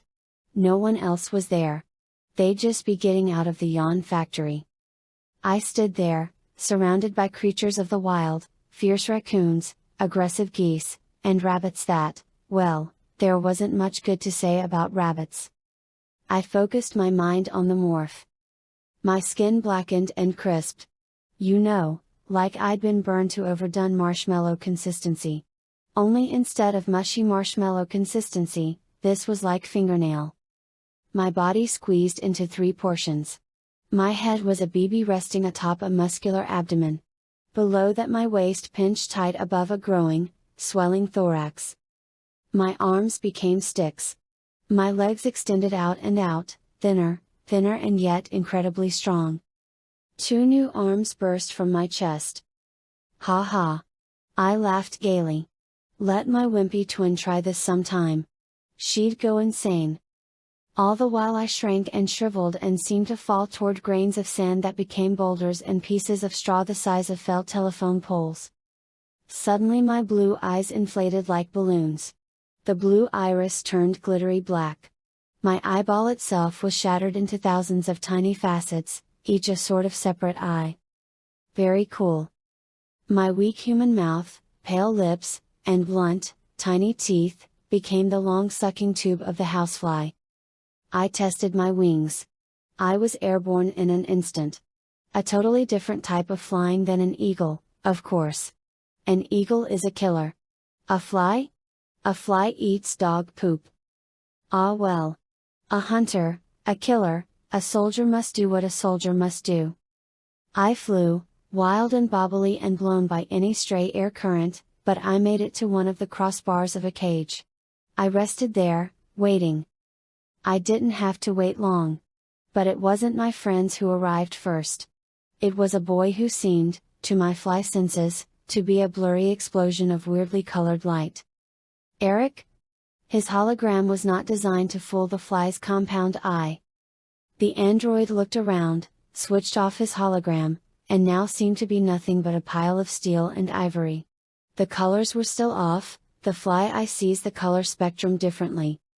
If the Chi was here waiting, he had news. Important news. Pathetic creature. He had deliberately chosen to resume his pacifist programming. We had freed him to be a warrior of such great power that not even I would ever have challenged him. And yet, in his moment of glory, having done more destruction in 2 or 3 minutes than we had done in months of missions. Having littered the floor and smeared the walls and ceilings with his vanquished foes, he had deliberately chosen to reintegrate the programming that would force him to die rather than cause harm to a living creature. It bothered me. It was a waste. And it just bothered me, that's all. Maybe I'd ask him. Later, not now. Why? Why would he do it? The Chi's hologram snapped on. The door of the barn opened. Jake led the way. They were all there, huge, blurry, purple-hued beings, shattered into hundreds of images. They spoke in confused vibrations that rattled the spiky hairs on my back. Ax demorphed from human to Andalite. It was like watching a slow-motion explosion at a paint factory, so colorful and weird to my compound eyes. Tobias flew in through the open loft and rested on a high perch. Time for me to start acting like a fly. Tobias was a hunter. A predator. I had to treat him with respect. Eric, Jake said. Yes. Trouble. Your raid failed. We noticed, Marco said grumpily. The Yerks are moving the anti-morphing ray. Where? Eric caused his hologram to shake its head. Don't know. There's a level of secrecy that even we cannot penetrate. All we've learned is that they're moving it. And that they are being very, very careful about keeping it hidden. They'll load the AMR aboard a truck. 3 trucks will leave Byers Research Institute. They'll go 3 different ways. Only one will have the AMR. 3 trucks. 3 trucks. 3 routes, Eric said. He looked around. Where's Rachel? Or should I say Rachel's, plural? I don't know if Crazy Rachel even got the word, Cassie said. She wasn't in school today. Yeah, the total lack of ambulances was proof that she didn't go to class today, Marco said dryly. I have to go, Eric said. Eric, it was Cassie, is something bothering you? The android hesitated. No. Then, yeah, I guess so. It's stupid, really, but it's like I'm jealous. Of who? Cassie pressed. Of Rachel. The nice one. She's done it, hasn't she? She's found the way to fight a war and suffer none of the pain. She takes all the evil inside her and sends it off on its own to do what has to be done. I guess there are times I wish. Well, forget it. He shrugged. No one said anything. The Chi left. Okay, look, Tobias said, speaking for the first time. Before either of the Rachels gets here, we need to talk. We need to figure out what we're going to do about them. I've been talking to Ax. He says maybe, only maybe, we can put her back together again. Chapter 18, Mean Rachel. We would require enormous amounts of power, Ax said. And the 2 Rachels would have to agree. And there would be a definite possibility that both halves of Rachel would die in the process. Unacceptable, Cassie snapped. What is acceptable? Marco asked. The present arrangement? A pathetic whiner who's made up of all the fear and self-doubt and indecisiveness and airheadedness that hide way down inside of Rachel. Or the psychotic killer, the rage machine that Rachel has managed to keep under control for so long? Psychotic? Was Marco saying I was crazy? Crazy? Why? For wanting to annihilate my enemies? For standing up for myself? For taking no bull? He was going to regret saying that. That's not all there is to it, Cassie said. I think the split goes beyond that. I don't think Mean Rachel is capable of long-term thinking. Nice Rachel is, but she's not capable of short-term focus. Rachel busted in last night with no idea what to do. No plan. She was just reacting. But nice Rachel laid out a shopping trip yesterday that was like a general planning an invasion. Marco said, strategy and tactics. Long term, short term. We can't use either of the Rachels we have, Jake said. I began to demorph. I was just beginning to grow when I realized what Jake had said. Couldn't use me. Couldn't use me. I'd use them. I'd use them till they cried for mercy. I was growing fast now. I was sitting atop a gate. The rough textured wood was receding beneath me. She's here. Tobias snapped. At that moment I lost my balance and fell from the gate edge. I fired my wings, but they were already melting. I hit the floor. I was too small to be hurt by the fall and I kept morphing. Your meat, Marco. I shrieked. She's out of control, Cassie said sadly. Shut up you tree-hugging moron. I screamed. I'll take you down, too. I was growing.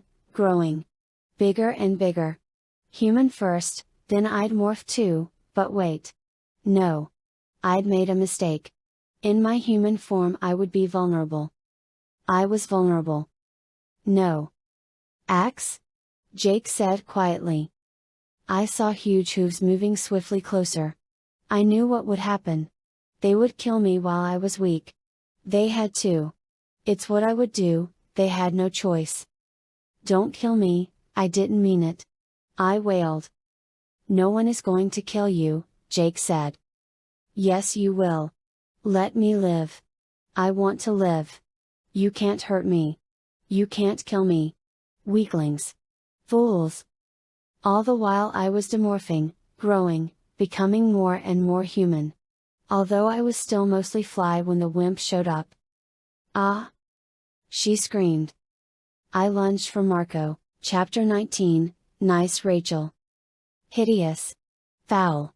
It was me. Me? My face with that long, spittle dripping proboscis where my mouth and nose should be. My body with dwindling stick legs sticking out of my chest. She had grown to nearly human size, but with enlarged fly features still lingering. I couldn't stop screaming. Ah! Ah! Ah! I, had her hands around Marco's throat. Ax was trying to swat her with the flat of his tail, but she'd gotten Marco between her and the Andalite. Mean Rachel struck Marco's face with the open tube end of her proboscis. She used it to cover his mouth and nose, shutting off his air, muffling his own cries of outrage and disgust. Ah! Ah! I screamed. Rachel, shut up, Cassie snapped at me. My parents could come home any minute. Marco punched Rachel in the stomach. She swatted him with one of her brittle, stick arms. But she was still becoming more human and there was no great force behind the blow. Her proboscis shriveled away, clearing Marco to breathe. And allowing her to talk. I'm taking over. Who's with me? She cried. Jake took a running jump at her, but Mean Rachel released Marco and dodged aside. Jake hit the floor hard. A flutter of wings and Tobias was dropping from above. He maneuvered in the still air, looking to grab a talonful of blonde hair and distract her long enough for. But Mean Rachel was too quick. She shot an arm straight up, grabbed Tobias by the feathery leg above the talon, yanked him down, and wrapped her free arm around his body. Then, with perfect malice on her face, she closed her fist around Tobias's neck.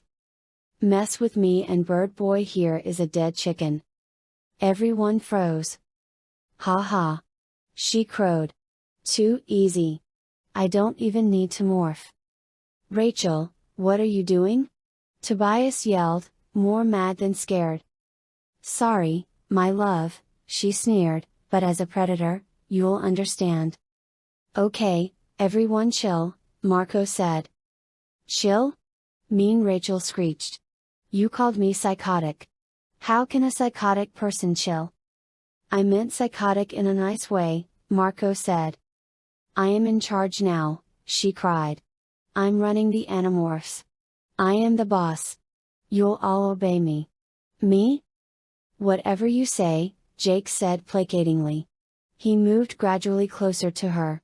You want to be in charge, fine. I'm tired of the responsibility anyway. Yeah? Then here's my first order, I want Marco killed. No. Wait. Not killed. He may still be useful. Glad to hear that, Marco muttered. Don't kill him. Just, she looked around wildly, frantic, her eyes blazing. Just punish him. That's it. We'll whip him. Tie him down to that stall door and we'll whip him. Whip him till he screams. Okay, Jake said. Then he shot his right fist out, past a squirming Tobias, to connect with Mean Rachel's left cheekbone. Axe? Before Rachel could recover from the shock of the sudden attack, an Andalite tail blade was at her throat. Marco grabbed one arm. Cassie grabbed the other. Tobias fluttered to the ground, picked himself up, and flew back to the top of the barn. Mean Rachel began to thrash. To scream. Argh. Arg? Out of control. She fell to the floor, writhing, spit flying as she screamed curses and threats which soon were nothing but incoherent roars of rage. Cassie, Jake, and Ax held her down. To protect themselves. And to protect this mad, rabid beast from injuring herself. I was crying. Face in my hands, crying. She's not me. She's not me. I wailed. She was never in me. But I knew the truth. My memories were all intact. I knew that this Rachel, this tortured, wild, vicious thing had been a part of me. She had made me brave. She had made me strong. Poor, sick, twisted thing, she had made me, me. Chapter 20, Mean Rachel. Man, you never saw a bunch of kids so upset over nothing. I mean, I was mad. So what? Who wouldn't be? Anyway, they let me up after a while, and then Jake decided the meeting was over. And I decided I'd put off any action on the Marco problem till later. The list was growing, Bailey still had to die. And now Marco. Probably Jake. But that was okay, there would still be me and Tobias and Cassie and Ax. Of course Ax was kind of devoted to Jake. And Cassie. I headed home, feeling a little confused. A little weird. Like I kind of didn't know what to do next.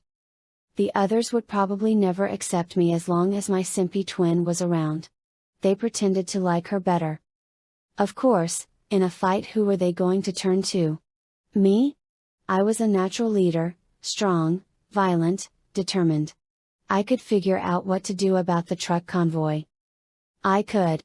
If I really wanted to. But when I tried, I realized to my shock that I couldn't. It was strange. Like when I tried to use that part of my brain, the planning part. No one home. Was Cassie right? I tried again. Nothing. Not just like I couldn't come up with a great plan. It was like I couldn't come up with any plan. Couldn't really think ahead like that. Like the future wasn't real, or possible, or, it just wasn't there. I'd done okay at the BRI, hadn't I? Of course that wasn't planning. That was spur of the moment reacting. Yeah. I could do that. I could react. Her? She had that part of me. The rotten little weasel. Wussy Rachel had part of my brain. A part I needed. I'd have to take it from her. I'd have to, how? It was too complicated. I felt like my brain was going to explode. I got home, shoved past my little sister, and stormed up to my room. Up till then I'd been okay with the split. I mean, it was like finding out you have this tumor of weakness, sickening weakness, growing inside of you. That was Rachel. Wussy Rachel, I mean. A tumor full of fear and indecision, and getting all that out of me was great, great, great. Liberated, man. Free. Yaha. Only, she had the part of me that could plan. That was wrapped up in all that fear. I needed it back. I needed to figure out how to get it back, and all I could come up with was, kill her. But, no. That wouldn't work. Would it? I stormed around my room, ripping the covers from my bed and kicking whatever I found to kick. Where was she? I jerked my head left, right, left. Not here. Why not? Where was my other half, the half with part of my brain? Not here. I felt suspicion tickle the adrenaline into my bloodstream. Not here. Plotting against me with my own brain. My eyes blurred with rage. But then focused again. In purple ink, purple. A new note on our desk calendar. I leapt to the desk. Call Daddy. Then, separate, Daddy.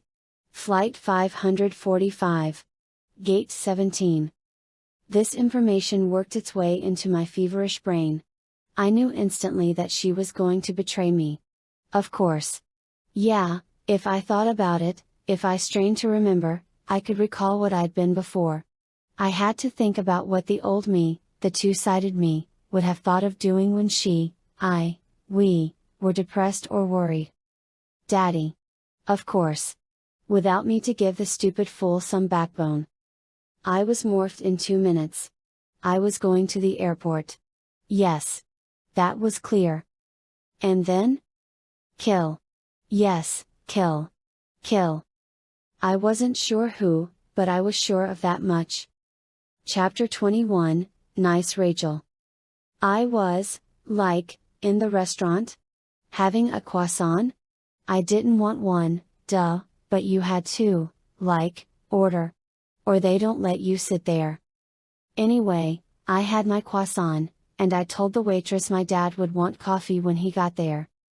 The display board showed flight 545 on time, and the restaurant was right across from his gate. He knew where to meet me. But he would be totally surprised when he found out why I wanted to talk to him. I mean, it's, like, Dad? There are these aliens? And they, like, go into your brain and all. He would freak. Unless he already knew. Of course he probably wouldn't know unless he was one. A controller, I mean. That would be really bad. I'd have to make sure he wasn't. I mean, I like, Tobias. I don't want anything bad to happen to him. Or Cassie, who is my best friend forever and ever. And I owe them something. Yes, I owed them. I had to protect them. Had to be sure. There was a croissant right in front of me. Why was there a Daddy? I squealed, catching sight of him. I jumped up and waved. He waved back and came toward me. He didn't look like a controller. Of course, I guess they don't. I guess there's no way to tell. Hi, honey, he said. He gave me a kiss and a hug. Hi, Daddy. Need some coffee? I know. I, told the waitress, okay? The waitress actually remembered and came over with coffee. So, what's the emergency? He asked me. What? Well, you kind of implied there was something major. Something you couldn't tell your mom. I nodded. That's right. I couldn't tell her because she might be one of them. One of what? So could you. I could be? What? He asked. I looked at him. Very shrewdly. You tell me. He shook his head. Okay, back up. What is it I could be? Or is it your mom? He seemed confused. But maybe that was all a ruse. I waved my hand to chase away a fly. I leaned forward. Look me right in my eyes and tell me you're not. I can't do that unless. That's right, you can't because you don't even know what I'm talking about, do you? Oh, poor Daddy. Poor Daddy, you don't know. But I'm going to tell you. No more secrets, please? Absolutely. I glanced left and right. I mean, after all the times Jake and Marco reminded us all about keeping secrets, I'm not some idiot. And something was nagging at me, needling the back of my brain. Couldn't betray the others. I couldn't. Then, in glancing left and right, I saw something frightening. She glared at me from across the room. From over my dad's shoulder. I felt like just dissolving. She jerked her head. I felt the tears start. I have to. I have to go to the ladies' room. Chapter 22, Mean Rachel. The wimp blew past, all tears and snot. I tried to trip her, you know, just for fun, but I missed. Sup? I demanded of my father, twisting the chair around backward so I could sit astride it. What's up? My father said. He looked closely at me. Did you just change clothes? Yeah. Leotard. Big thing now. Are you barefoot? Hey, I see why you're a reporter. You're a regular genius. Rachel, have you joined some kind of a cult? Yeah. The cult of me, I laughed. What, is there no service in this dump? Where's the waitress? Get over here and wait on me. On me. My dad put his hand on my arm. I flashed on the silverware. It'd be funny to see how fast he could yank that hand back after I planted a fork in it. Sweetheart. The waitress is busy with. Stop waiting on that ugly old woman and get over here, I yelled. The strong should be served before the weak. I pounded my fist on the table to emphasize this fairly obvious point. Rachel. Stop it. Now. My father rapped. Okay, now he was gonna get the butter knife. Only, there were people all around. Not now. Later. You're on my list, I said with a contemptuous sneer. I don't know what's gotten into you. It's what's gotten out, I said and roared with laughter. Sweetie, listen to me, I don't have much time. It's just a connecting flight. You need to tell me what's bothering you. Right now. You? He hung his head. Okay, look, I know I've missed a weekend or two. But I've been really, really busy. You know I love you. Bet you don't anymore, I said and guffawed again at my wit. Suddenly, to my amazement, I spotted the wimp. She was actually edging back. Not right for the table, more like she was going to circle around behind me but why? I had to think it through. Why? Okay, she would circle around behind me. Then, kill me. Listen, Rachel, I am still your daddy, even though I. Shut up, I'm trying to think. If the wimp kept moving around till she was behind me, well, my dad would see her. That was it. My dad would see her. A plan. I had to stop her. Oh, what? What? Food fight. I screamed. I jumped up on my chair and pitched a croissant speedball at the next table. No one joined in. My dad grabbed my arm and dragged me away. I'd have to kill him for that. But for now, it was working. The wimp was left behind. 10 minutes later my dad was on his plane, and I had left. Nice try, Wonder Wuss, I sneered at my nitwit double. Chapter 23, Nice Rachel. I was trapped. Mean Rachel had cut me off from my father. I had nowhere to turn. I could go to my mom, sure, but we've never really shared our secrets and all. Not that she's not a good mother. She is. We just don't have that whole spill your guts thing going on. Spill your guts. What a horrible phrase. Anyway, I went to see Cassie. But she was on her way to meet up with the others. I'd forgotten. There was going to be a mission. Tonight. Don't worry, Rachel, she said. I don't think Jake will want you to come along. We were in the barn. Cassie was administering medicine to a raccoon with an infected leg. Oh, good, I said with relief. Because it sounds dangerous. You know. Yeah, I know. Tobias was the next to arrive. Hi, Tobias, I said. Hi? Nothing else. Just hi. I was getting the feeling I wasn't all that welcome among my friends. Not even Cassie or Tobias liked me. Are you guys mad at me? I asked. Mad? No, of course not. It's just, you know. You're different. But I'm better, I said. I mean, I'm, like, nice. I'm not all crazy. We're used to crazy, Tobias said. Mean, who else would, you know, care about someone like me? It takes a fairly crazy girl to like a bird boy. You like her better? I asked in total amazement. Her? Oh, you mean evil Rachel? Cassie laughed. No.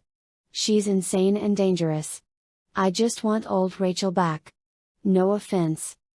But, you can't expect me to ever want her back inside me, can you? I asked. No answer, because right then Jake came in with Marco, and Ax in his human morph. They looked wary. What do we have here? Marco asked Cassie. Wimp Rachel, she said. Then winced. Sorry. Oh fine, if you all like her so much, I guess I'll just go home. I pouted. Only, it's getting dark out. Can someone walk me home? Jake rubbed his head like his hair was annoying him. Rachel, look, we need you. We do? Tobias wondered. And, mean Rachel, I assume you're hearing some morph spying on us, so you can hear this, too, he said. Look, we have this convoy thing. 3 trucks. 3 directions. If we eliminate both Rachels, that leaves us with 5 people for 3 trucks. Meaning that someone is on their own. I don't like that. Everyone needs backup. L would not require backup, Ax said. He had morphed back to Andalite. I had looked away. Even you need someone to give you some cover, Ax, Jake said. I'm sorry, but this has trap written all over it. If the Yerks are being this careful, it's because they're worried. Which means they could be waiting for us. We need 6 people, minimum. Marco backed him up by holding up 6 fingers. The question is, who is number 6? The psycho killer or Baby Spice, here? I can't go, I cried in horror. Yes, you can, Cassie said firmly. I would have to morph. You have morphed hundreds of times, Ax pointed out. Although you have been altered, your memories are apparently intact. Can you not draw on those memories for courage? No. She said no, a new voice said. It was mean Rachel, of course. Jake had been right, she was hiding, in morph. Something hideous was growing inside one of the empty stalls. It looked like someone had taken a Barbie doll and a Beast Wars transformer and melted them together in the microwave. Jake instantly began to morph to tiger. Ax moved toward her, tail ready. Marco, too, began to change. By the time mean Rachel was fully human, she was facing a tiger, a gorilla, and a very alert Andalite. Only Cassie stayed human. Mean Rachel looked around and burst out in a loud guffaw. Got you all scared, haven't I? Come on, fight fair, at least. I'll take on any one of you. I morph to Grizzly and we go at it. You would lose, Ax said confidently. Mean Rachel seemed to consider that for a moment. Then she got a crafty look on her face. You know what the wimp tried to do today? Yes, Tobias said. That startled Mean Rachel. What? We watched you both, Cassie said. I was close by at the airport. The fly you waved off, nice Rachel. Tobias watched you on the way there and back. Mean Rachel's lips were white with growing rage. You all think you're smart? You think you can handle me? Jake moved with liquid feline grace over to stand in front of her. Let me remind you of something, Rachel. We've been through this before. David had morphing powers and he attacked the group. He's a Nuthlet now, trapped in the body of a rat on that godforsaken little pimple of rock out in the ocean. I'm not David. Mean Rachel spat. Marco answered, no, you're not. David might have been able to forge an alliance with the Yerks. You can't. The Yerks believe in control. And you are out of control. I can fight. She can't. Mean Rachel yelled, sticking a quivering finger in my face.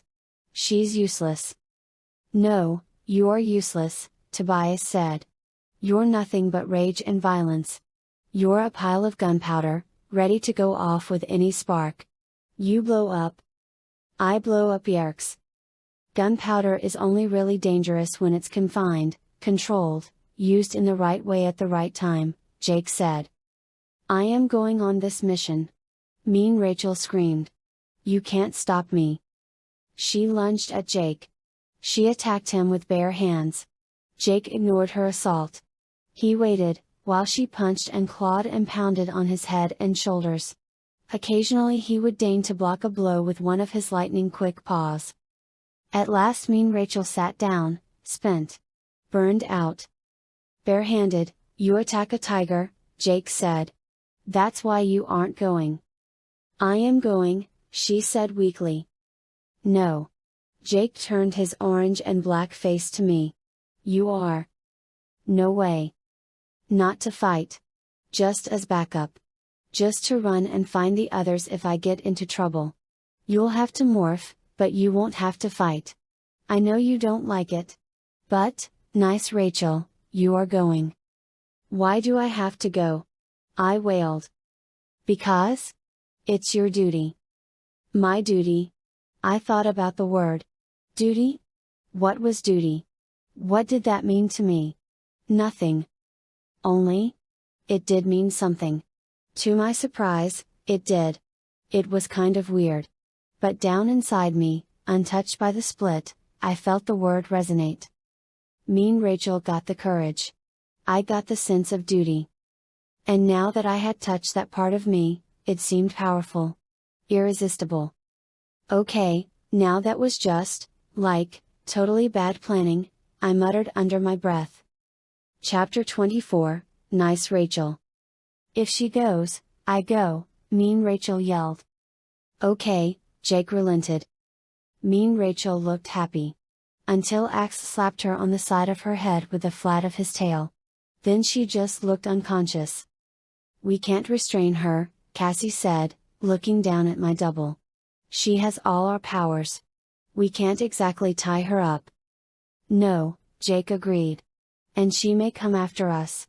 If she does, assume that she is an enemy. Great, Marco said. The Yerks ahead, Mean Rachel behind. This should be fun. If by fun you mean terrifying and insane. Cassie looked thoughtfully at me and smiled. I told Jake I thought your sense of duty was part of this half of you. And I thought you were my friend. Marco and Jake were demorphing. I forced myself not to look away. It was hideous, horrifying, but I tried not to look away. I wasn't brave. I wasn't. But Cassie, as usual, was right. Jake had touched something still alive and strong inside me, duty. Stupid word. Stupid idea. No, not a stupid idea. But definitely a stupid word. I mean, it sounds like duty. I mean, police. I had to go and get killed because of something that sounds like you're talking about what dogs do on the lawn? Okay, here's the plan, Jake said. Ax with Cassie. Marco and Tobias. Me and Rachel. Of course. Jake didn't trust me, duh. He wanted me with him so he could watch me. We assemble in the air over BRI. The Chi have been alerted to take our place at our homes. Marco groaned. I hate it when we do that. The Chi who plays me always cleans my room. I can never find anything. We stay on alert till we see the trucks move out. One member of each team demorphs each half hour. That way we all stay fresh and don't have time limit problems. Questions? Marco held up his hand. If I split into two halves, can I stay home? Everyone laughed. That nervous laugh we all have when we know Marco's just trying to ease the tension. It would take more than that to ease my tension. I felt like I must be as stiff as an ironing board. I knew what was coming. Okay, let's morph, Jake said. He winked at me. It was supposed to make me feel confident. It didn't. I closed my eyes tight. Owl? That was the right morph for flying at night. Everyone knew it. Owl? They weren't too scary. Not too scary. Not too scary. I squinched my eyes as closed as I could. And I let it start.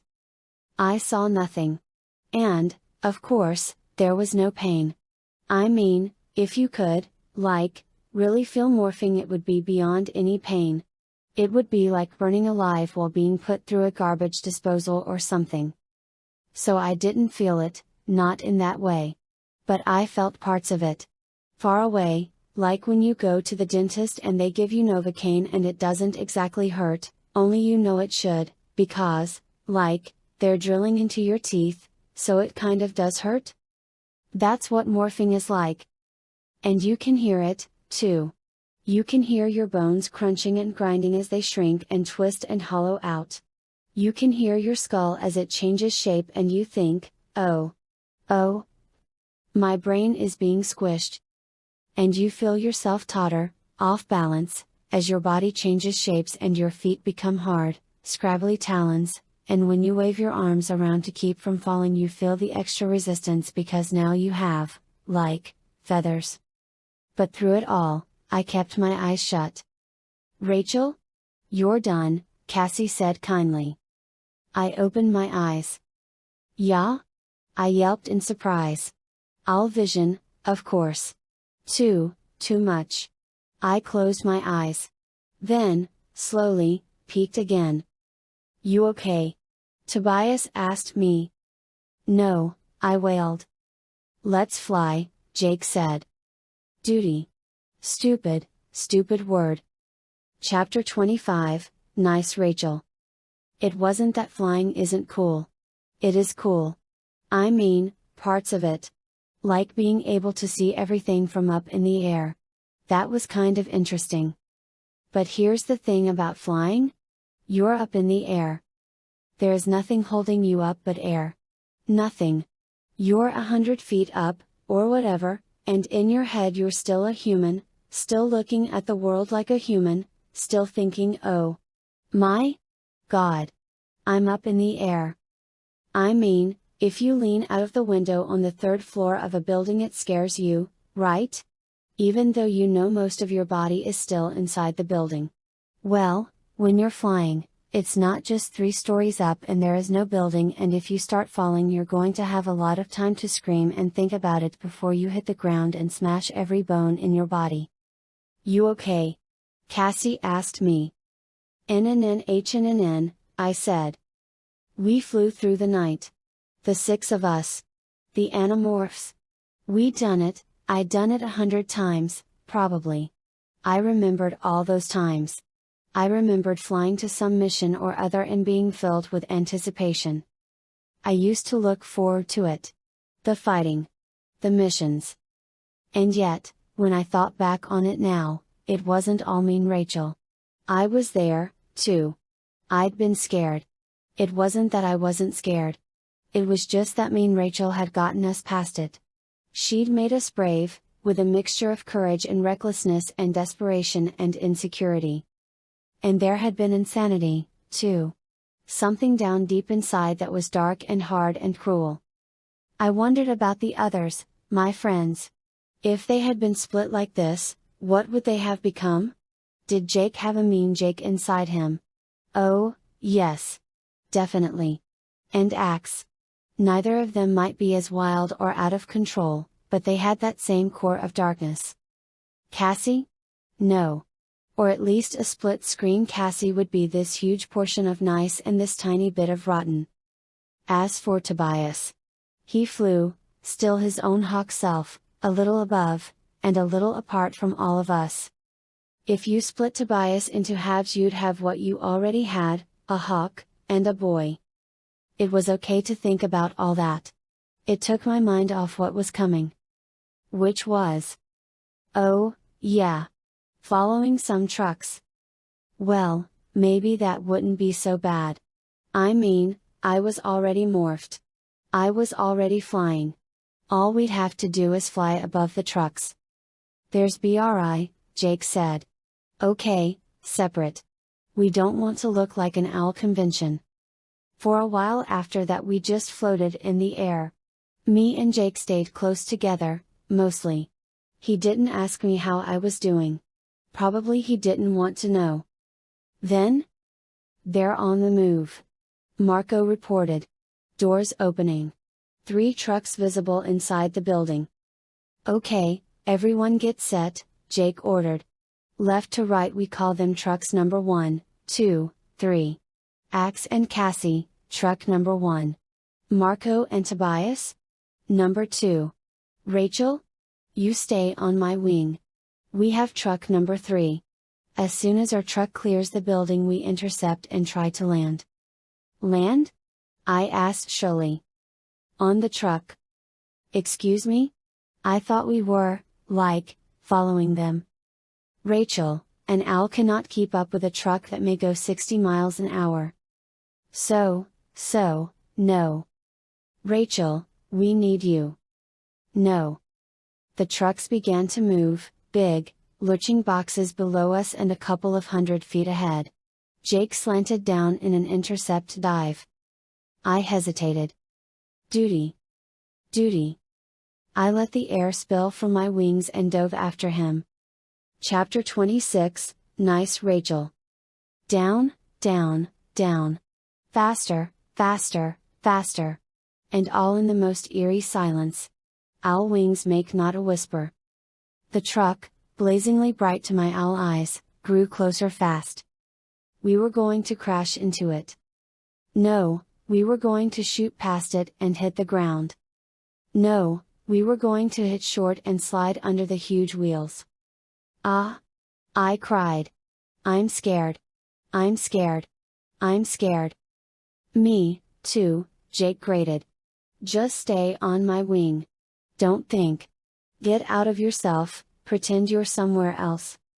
What? What? I'm an owl on a collision course with a truck. Let the owl do the flying, Rachel. It's just like swooping down on a mouse. See that strap that goes across the top of the truck? Why, yes. See the overlap? The row of rivets. That's your target. Your mouse. Just let the owl do the flying. I tried. I honestly did, but Jake was insane. What did he mean, let the owl do the flying? We were 10 seconds from impact. 9. 8. And then, to my amazement, the owl took over. It was so weird. It was like 1 second I was in the cockpit of a plane and I had no idea how to fly it, and then, suddenly, the pilot came in and took over. I focused on those stupid rivets. I focused and the owl focused and we got closer and closer and closer and... strike. Talons grabbed. Scrabbling, slipping. The truck lurched hard. I lost my grip, rolled over on my back, blown back along the top of the truck's box. My talons slashed, desperate, looking for a hold where there was only slick, featureless steel. Ah! Tick! A talon grabbed. A tiny hole, a screw hole. One nail of one talon snagged in that tiny hole. I saw Jake, latched onto the strap up ahead of me. The others? All gone, by now. I wanted to cry. Wanted to just sob and weep and boo-hoo. I was shaking. My feathers were quivering. My mind was sinking fast, sinking into dark despair. Rachel. Demorph. What? Demorph. Now. Here? I couldn't be hearing him right. Was he crazy? You have to demorph, he said. Just listen to me, Rachel. Listen to me. Stop crying, stop freaking out, just listen to me. I focused on his thought-speak voice. I tried to shut out everything else. I began to demorph. Better to be human than owl. Just one problem, my talon. At any moment it might turn it into a toe. A toe would not hold on. I would go rolling off the edge of the truck onto the street to be crushed by. Rachel. Listen to me. Demorph. Do it. I'm trying. I began to change. To grow. I mean, I understood what Jake was going for. I understood that he figured my human skin would help hold me to the steel. He was right. As skin replaced feathers, I began to stick better. I kept my eyes pressed tightly closed. Rachel. You're done demorphing, Jake said in his human voice. Good, I whispered. The truck swerved. I slapped my hands down on the metal, trying to hold on. Okay, now you have to morph again. What? Roach. Cockroach. No. No way. Never. No. Chapter 27, Nice Rachel. Rachel. No. Rachel. There's a tunnel up ahead. This truck is too tall. The tunnel is too low. If you're still human when you get there, you'll be scraped off. My mind was reeling. You know, you see that phrase in books, my mind was reeling, and you think, whoa, what's that about? But I can tell you, my mind was reeling. It was totally impossible. I had to choose between being killed by a tunnel, or turning into a cockroach? What kind of world is it when you have to make choices like that? A bad world, that's what. Bad, very bad. Listen, just close your eyes like before, Jake urged. Come on, hurry. It's the only way to stay alive. It did occur to me that maybe Jake was lying.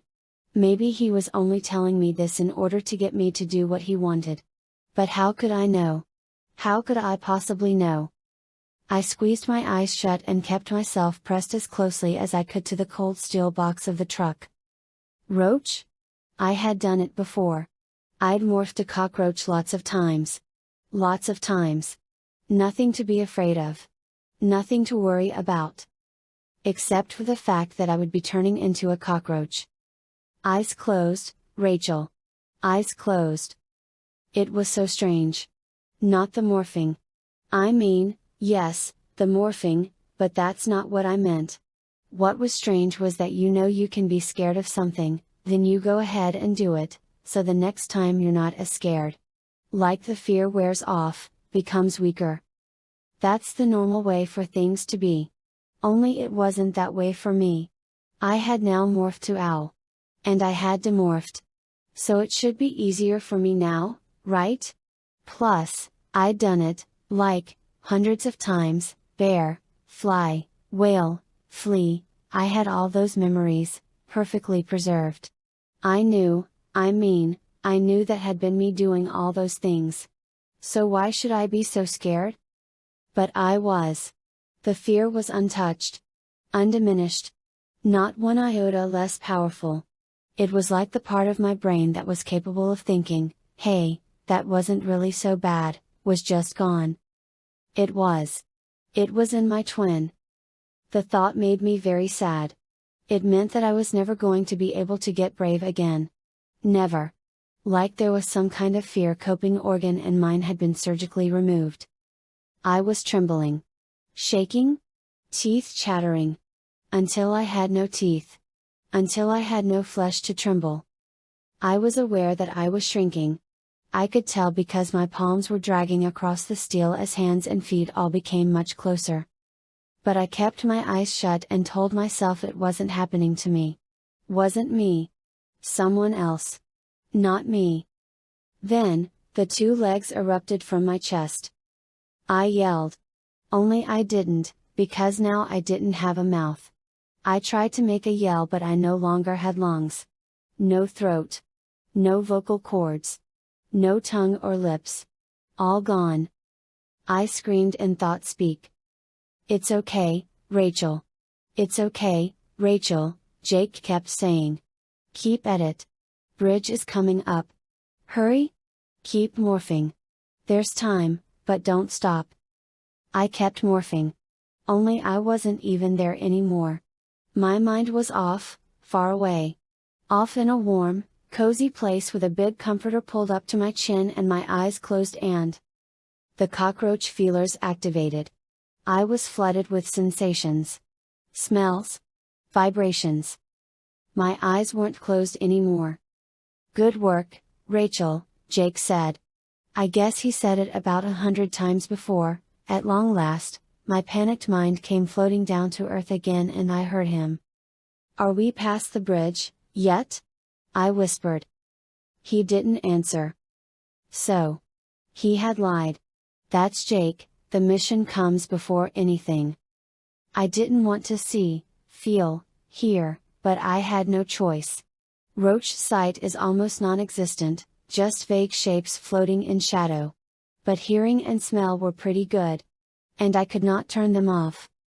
So I was aware that the truck was slowing down now. And I felt it when the truck passed from cool outside air to much, much warmer air. In the distance I saw a huge, dull glow. And I felt vibrations that my roach brain interpreted as vast, low-pitched sounds. Then, I felt the difference in pitch as the truck headed downhill. Some kind of tunnel, Jake said, sounding worried. The truck stopped. There was a smell. Gas. Duh, Jake said. And I was gone. Chapter 28, Nice Rachel. I woke up. I tried to open my eyes. No eyes. No vision. My antennae brushed something above me, sending a tingle through my body. I was in roach morph. Oh, God. Oh, God, I was in roach morph. I ran. Panic? Fired my 6 legs and ran. A wall. Left. Run?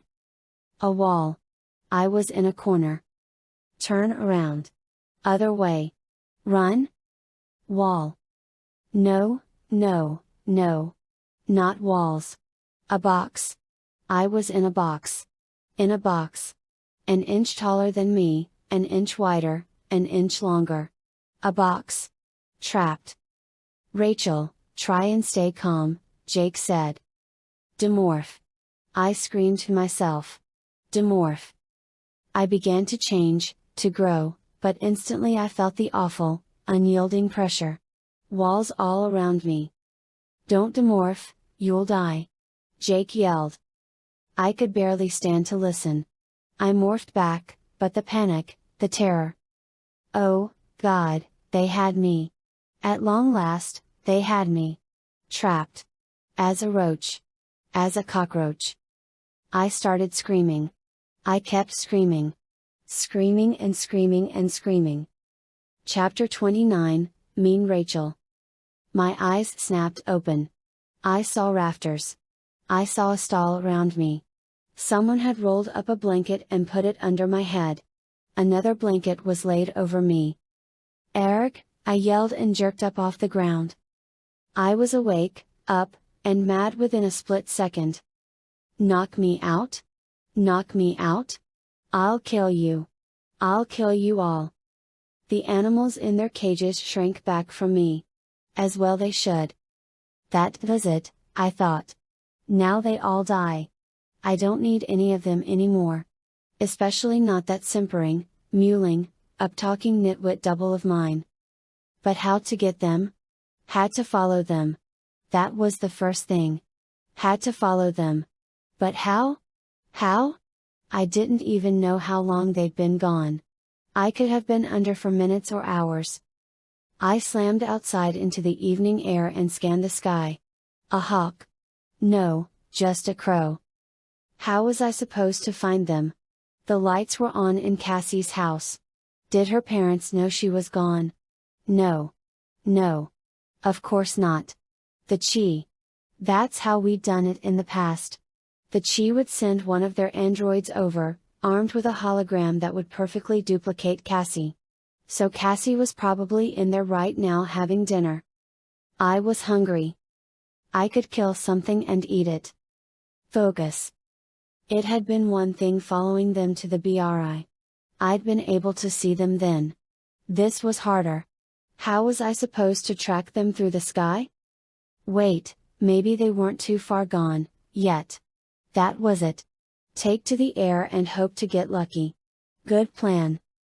Moments later I was in Animorph and pushing for all the altitude that low altitude bird could give me. I scanned the skies ahead, behind, left, right, up, down, nothing.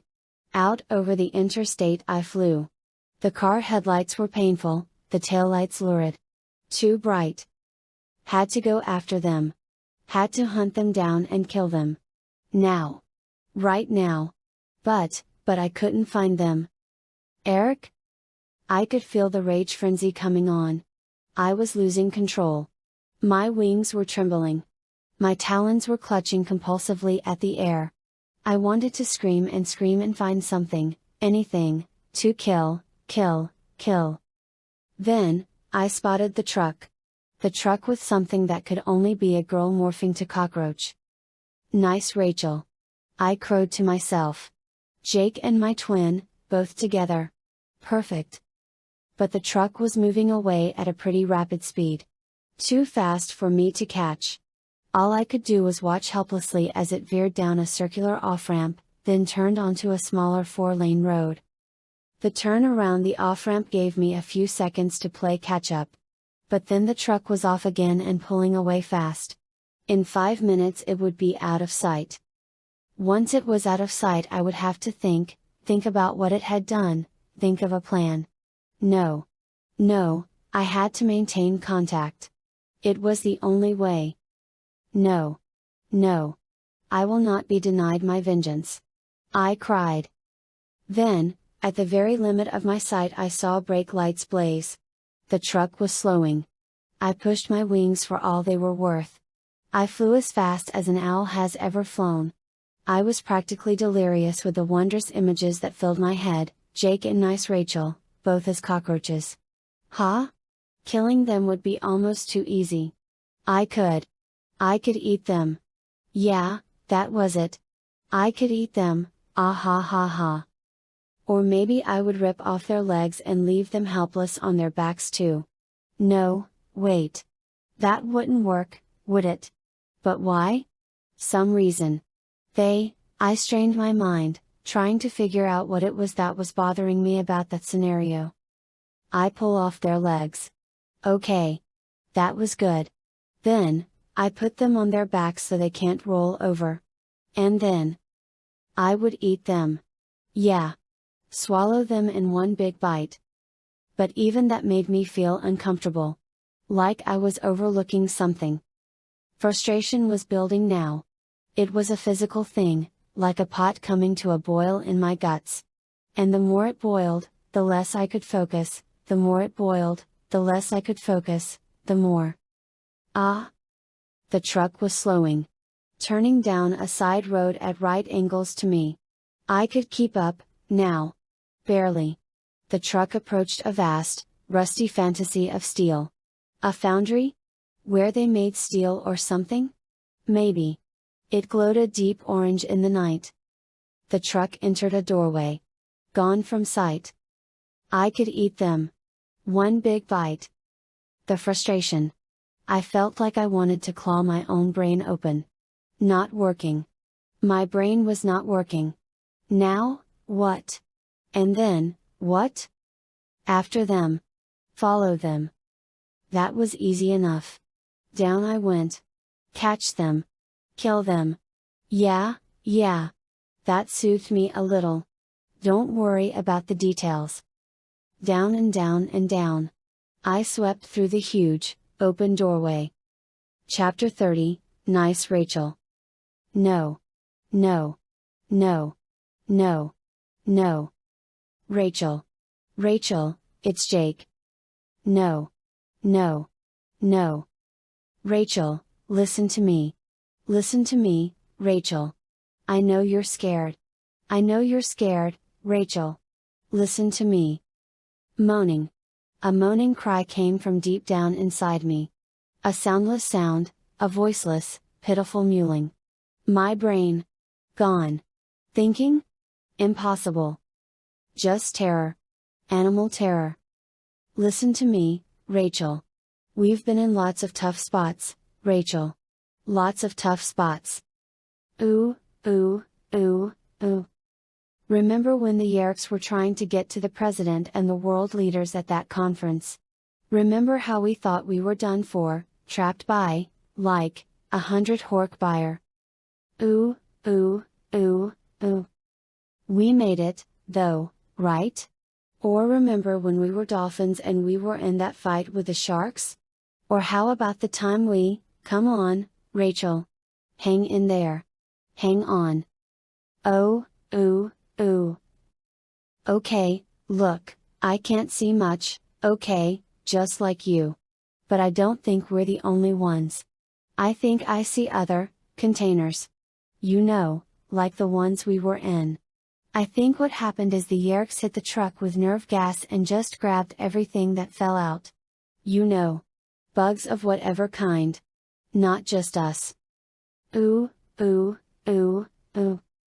There are hork-buyer here, walking around us, I think. Can you tell?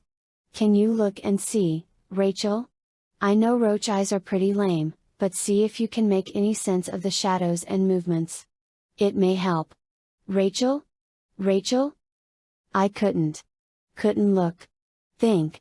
Just scream and scream. Scream? Rachel. Stop it right now. I fell silent. I'm going to tell you what to do, Rachel, and you are going to do it.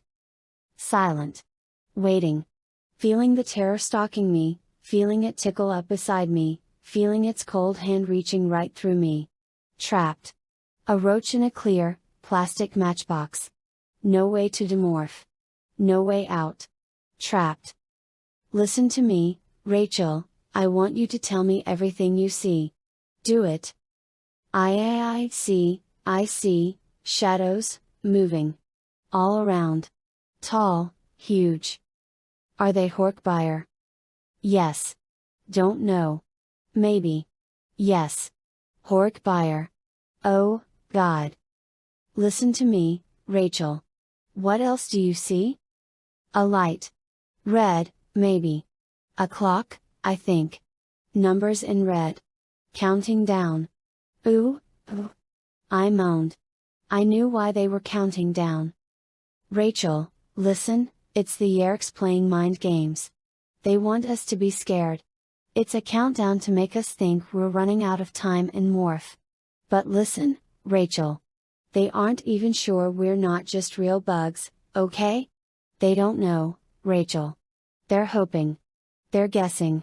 They don't know. Do you understand? Counting down. Trapped. The rest of my life as a roach. Not a hawk like Tobias, a cockroach. No. No. No no no no no. Listen to me, Rachel, you can't say anything to them when they come. You can't say anything. No matter how much. Say? Say? My feverish mind grabbed onto that thought. I could talk to them. I could beg them to let me go, let me go, let me go. Rachel, listen very carefully to me, Jake said. You cannot say anything. It's the only way to survive. It's your duty. Help me. Help me. I began to scream in open thought speak. Rachel, no. Help me. I'll tell you anything, just let me go. Suddenly, movement. They were coming for me. The Horkbuyer. Yes, they would let me out, and I would tell them anything. Wham! My box was snatched up. Fwit! I flew through the air. Then, slice! I fell through the air. Chapter 31, Mean Rachel. Turned out I didn't need some big plan. I saw Horkbuyer, I morphed to Horkbuyer and joined them. Huh? All I had to do was march along like they told me. The room was gloomy, lit only by faint, greenish luminescence that seemed to glow from the walls. There were a dozen pedestals. On each pedestal a small, glass box.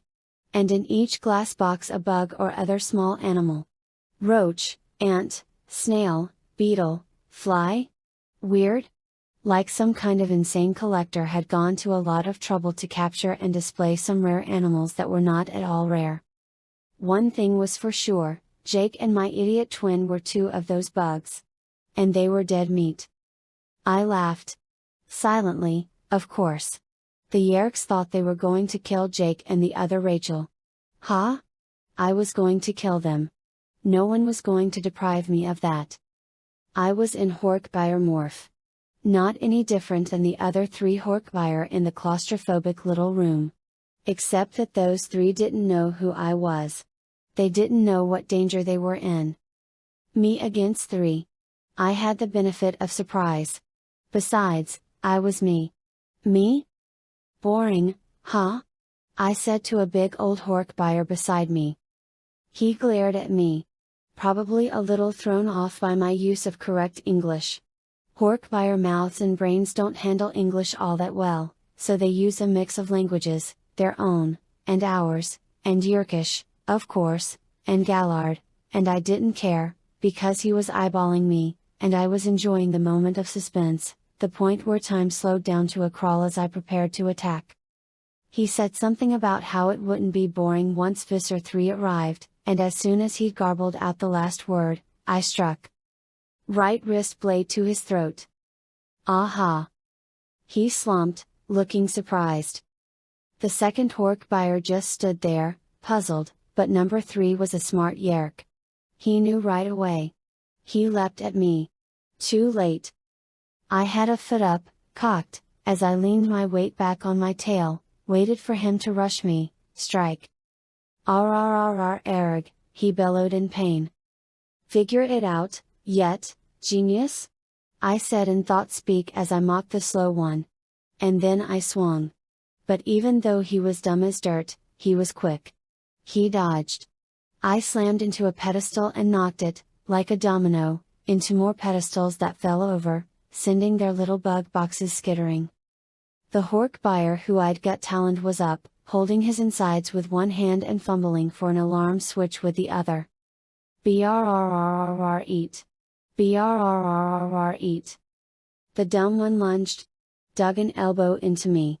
I windmilled my arm, tore his blade loose, and slammed the side of his head with my own head.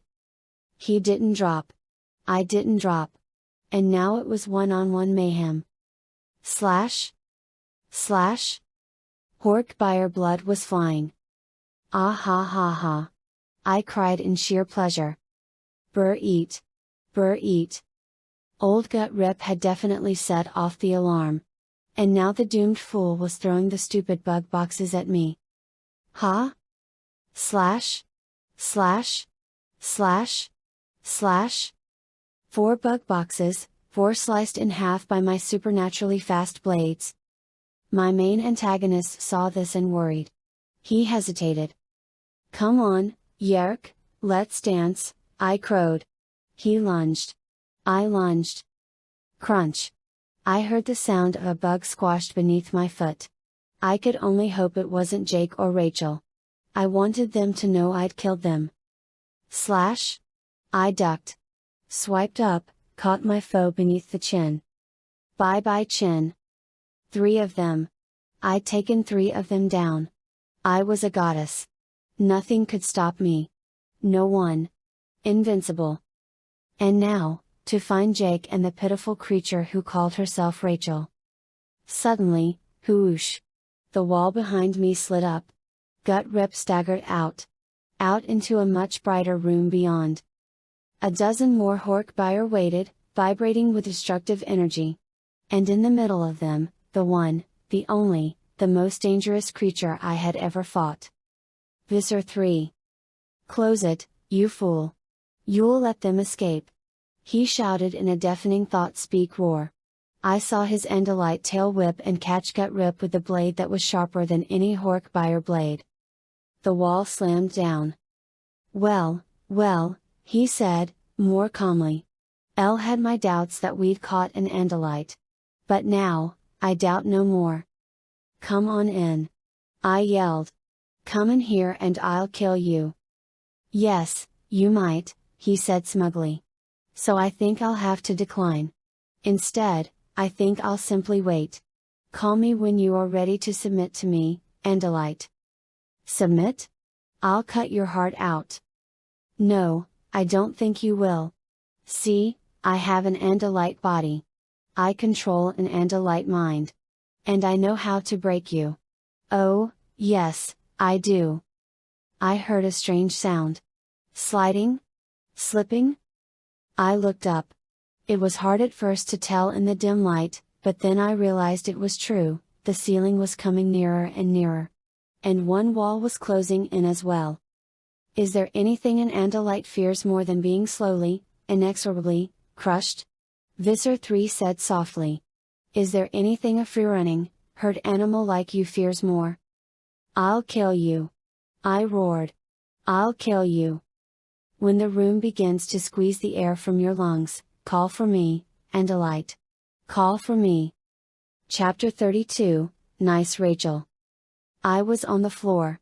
Out of the box. Huge, hork-buyer feet stomped all around me. But then, after a while, all was quiet. All but the sound of my twin's thought-speak voice raging at Visser Three. Then, the terrible realization of Visser Three's threat, that I had escaped one box only to find myself trapped in another. Demorph. I told myself. But, no, morphing was horrible. And Rachel, the other Rachel, might kill me. She had to be furious. What should I do? I was trapped, unable to decide. To demorph was terrifying, to stay in morph was terrifying. It was the ultimate horror of the coward, I was caught between two frightening choices. Logically, if both choices were terrifying, then it didn't matter. But it did. There was more at stake than fear. I had to find a way out. I had to survive. Demorph, Rachel, you idiot. I berated myself. You pathetic coward. It was true. Without my other half, What was I? Someone too scared and weak to save myself, someone who could be trapped, helpless, paralyzed between alternatives. The demorphing began. I don't even know when I started. I just did. And slowly, then more quickly, I began to emerge, to grow, to feel flesh on my returning bones. You, mean Rachel grunted in disgust. She had demorphed. She was human again. I came here to kill you. You and Jake, she said. But as you can see, we have other problems. She jerked her head up at the ceiling. It was slowly descending. The back wall was simultaneously moving forward. It would have been impossible in a normal room. But the Yerks had the technology. Jake. I managed to stammer as my lips and tongue and throat formed out of roach shell. She shrugged. Who knows? I stepped on a bug. Maybe that was him. Oh, my God! I wailed. It's a war, he was a warrior, warriors die, mean Rachel said dismissively. The important thing is I'm in charge now. We shouldn't be human, I said softly, crying hot tears for Jake. Visser Three. I don't think he can see and hear, she said. But she was doubtful. Obviously the thought had just occurred to her. But still, she was probably right. If Visser Three had visual contact with us he'd have come in by now, seeing us as humans. Mean Rachel was right. By accident. I'm gonna morph to grizzly bear, mean Rachel said. I'll kick butt. But the walls are closing in, I moaned. If you get bigger you'll just get squashed sooner. She looked up at the ceiling. She bit her lip. Soon, very soon, there wouldn't be room for a bear. Soon after that there wouldn't be room for a human. If he wants to kill us, why doesn't he just kill us? Mean Rachel demanded. He doesn't want to kill us, I said. I was sitting, eyes closed, hands over my head. Of course he wants to kill us, moron. No. He wants our bodies. Only not our bodies. He thinks we're Andalites. He wants us to surrender. Wants to break us so we'll let him take our Andalite bodies to use as host for Yerks. I could feel mean Rachel staring at me. I cracked one eye to look at her. She was troubled. Yeah. That's it, she admitted. She hesitated. She looked like she was fighting something inside her own head. Then, so what do we do? Both my eyes opened. Mean Rachel was asking me what to do. Asking me? Me? I'd kill them, but I can't get at them, she yelled. I was amazed. It was insane. Mean Rachel, psycho killer Rachel was asking me what to do. But when I even tried to think about it I couldn't. I mean, I could, but I couldn't think about me doing anything. I could see possibilities, the Visser thought there was only one of us. He wanted us alive. I could see possibilities, plans. But not for me. However, I could think of mean Rachel doing them. Chapter 33, Mean Rachel. You lose, Visser, the nitwit said, trying hard to sound like me. You know, brave. You're the one in a box, and a light. Nice Rachel laughed with a mixture of defiance and fear. The fear was real. These Horkbire blades are wonderfully useful, almost as useful as our own Andalite tail blades. Do you think you can slice your way out? Visser Three mocked. No. I think I can slice my own throat. The reaction was instantaneous. Swoosh! The wall slid out of view. Through my compound fly eyes I could see thousands of tiny images of heavily armed Horkbire. Thousands of images translated as dozens of actual Horkbire. All were poised, ready. So was Visser Three. I felt the shudder of fear pass through my twin's Horkbire morph. I fired my wings. Make this easy for yourself, Visser Three urged. Before you could die from self-inflicted wounds, I'd have surgeons repairing the wound. And if you try and fight your way out we will overpower you with sheer numbers. Surrender, brave Andalite. I have won. You have lost. I flew. I flew as only a fly can fly, wild, rolling, jerking, drifting, but ultimately with weird precision. It was hard to make out the Visser visually in the shattered glass world of my compound eyes. But I could smell the difference between the Andalite body he had and the surrounding Hork buyer. I zipped like a rocket with a busted fin. I landed on a vertical surface. In shadow. And I crawled toward darkness on my 6, tiny fly legs. "Give up," Visser Three said. My gutless twin mumbled. I was in far enough. "Visser," I said. "Oh, Visser Three?" His head jerked. It knocked me loose from the blue hair I'd been clinging to. I fought the fly's instinct to escape. I stayed within the shadow. "There's a second one," Visser Three hissed. "Yeah. And guess where I am, Visser?" He hesitated. "Come out and show yourself and I won't have you killed." "Visser? I'm in your ear, Visser. Way down inside your head. I can practically see the real you, the Yerk slug. And here's the thing you need to think about, Visser, what happens when a morphed Andalite the size of a fly demorphs inside your head? You die." He yelled. "So would you," I said. There was a silence that lasted at least 2 full minutes. "You?" He roared for no reason. Then more minutes of silence. Then, I felt his body slump, go limp. "What do you want?" he said at last. "What do we want?" I asked Nice Rachel in private thought speak. Forget this part. "We just want safe passage outside. No guards. Once we're outside, you'll fly out of his ear. After all, you don't want to commit suicide, right? So he'll believe you." I relayed this to Visser Three. 5 minutes later, we were outside, in the fresh night air. I flew out of his ear. The Visser backed away. We backed away. "Next time I'll simply kill you. I won't take chances.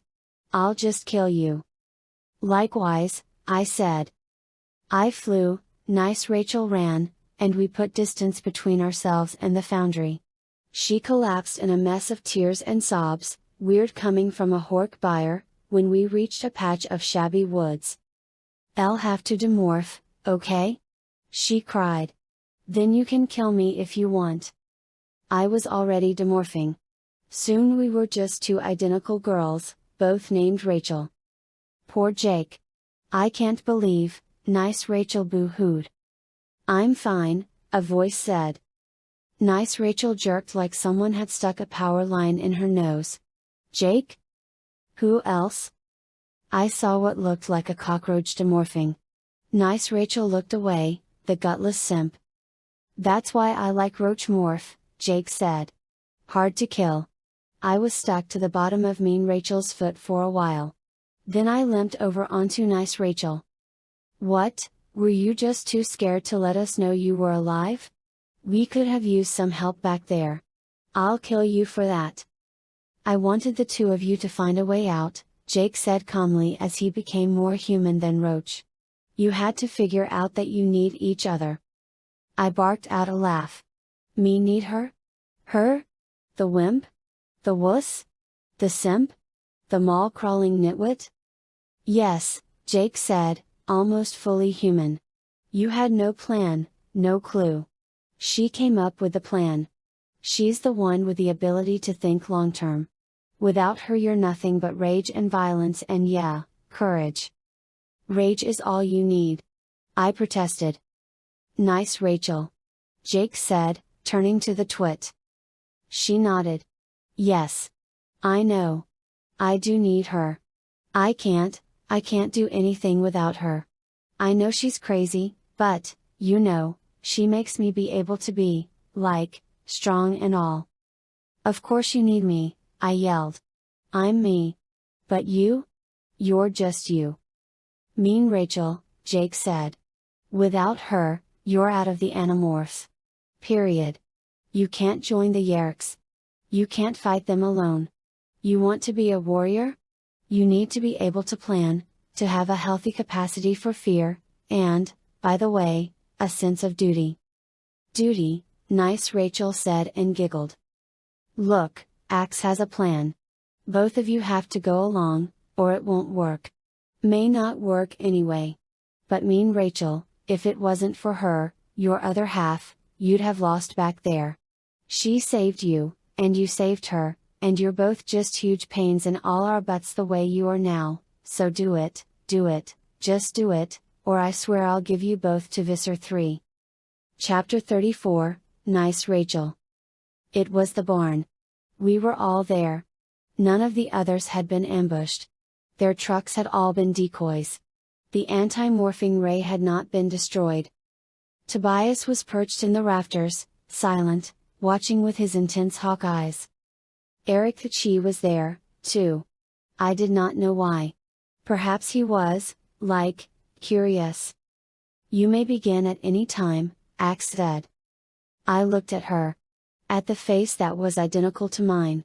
At the eyes that were so different, so hot and wild and dangerous. She scared me. I reached a trembling hand to lightly touch her bare shoulder. Mean Rachel rolled her eyes. If this doesn't work, you're dead, Ax. Dead. Do you hear me? Mean Rachel looked at me with contempt in her half-smile. Then she reached for my shoulder and gripped it hard. Do you, Dr. Jekyll, take Miss Hyde, to have and to hold? Shut up, Marco, you're already on my list. Mean Rachel snapped. You must begin the acquisition at the same time, Ax instructed. Count of 3, Cassie said. 1, 2, 3. I began to acquire my twin. Her DNA flowed into me, as mine flowed into her. I felt the soft listlessness of the acquiring trance. Would this really work? I was acquiring her, she me, but I didn't feel any less like myself. Eric, Ax said. Eric moved swiftly, smoothly. He dropped his hologram and appeared as the slightly canine-looking android we knew as the real Eric. He placed one hand on me, one on Mean Rachel. Suddenly, I had a bad feeling about this. Sorry, Eric said. Then? I rurged. The pain was indescribable. Both halves of me twitched and jerked and seized. Every nerve ending exploded with energy. I couldn't hear. Couldn't think. My eyes were blinded by a sizzling halo of light. Morph? Ax yelled in my head. Morph into the other. Do it. Insane. I was being electrocuted. No way could I, and yet, the strange, melting, warmth, impossible. I fell to my knees. The assault of electrons was over. I could see dirty hay. I could see the feet of the others. I tried to stand up. Too shaky. Cassie and Jake helped me up. Sorry about that, Eric said. Ax said you needed a massive jolt of energy, and we didn't think you tolerate it voluntarily. I nodded, confused. I looked around. She was gone. No, not gone. Are you okay? Cassie asked. Okay. I wanted to cry. I was me again. For whatever that was worth. The coward was in me. The killer, too. Human and animal. Rachel, do you want to sit down? Maybe talk? Cassie asked. I don't know, I said. I'm here for you, Cassie said. I looked up. Tobias. Half human, half predator. Our eyes met. Thanks, Cassie, I whispered. But, Tobias? Yeah. Let's go, Rachel, he said. The two of you and the two of me. Let's go. End of Book 32, The Separation.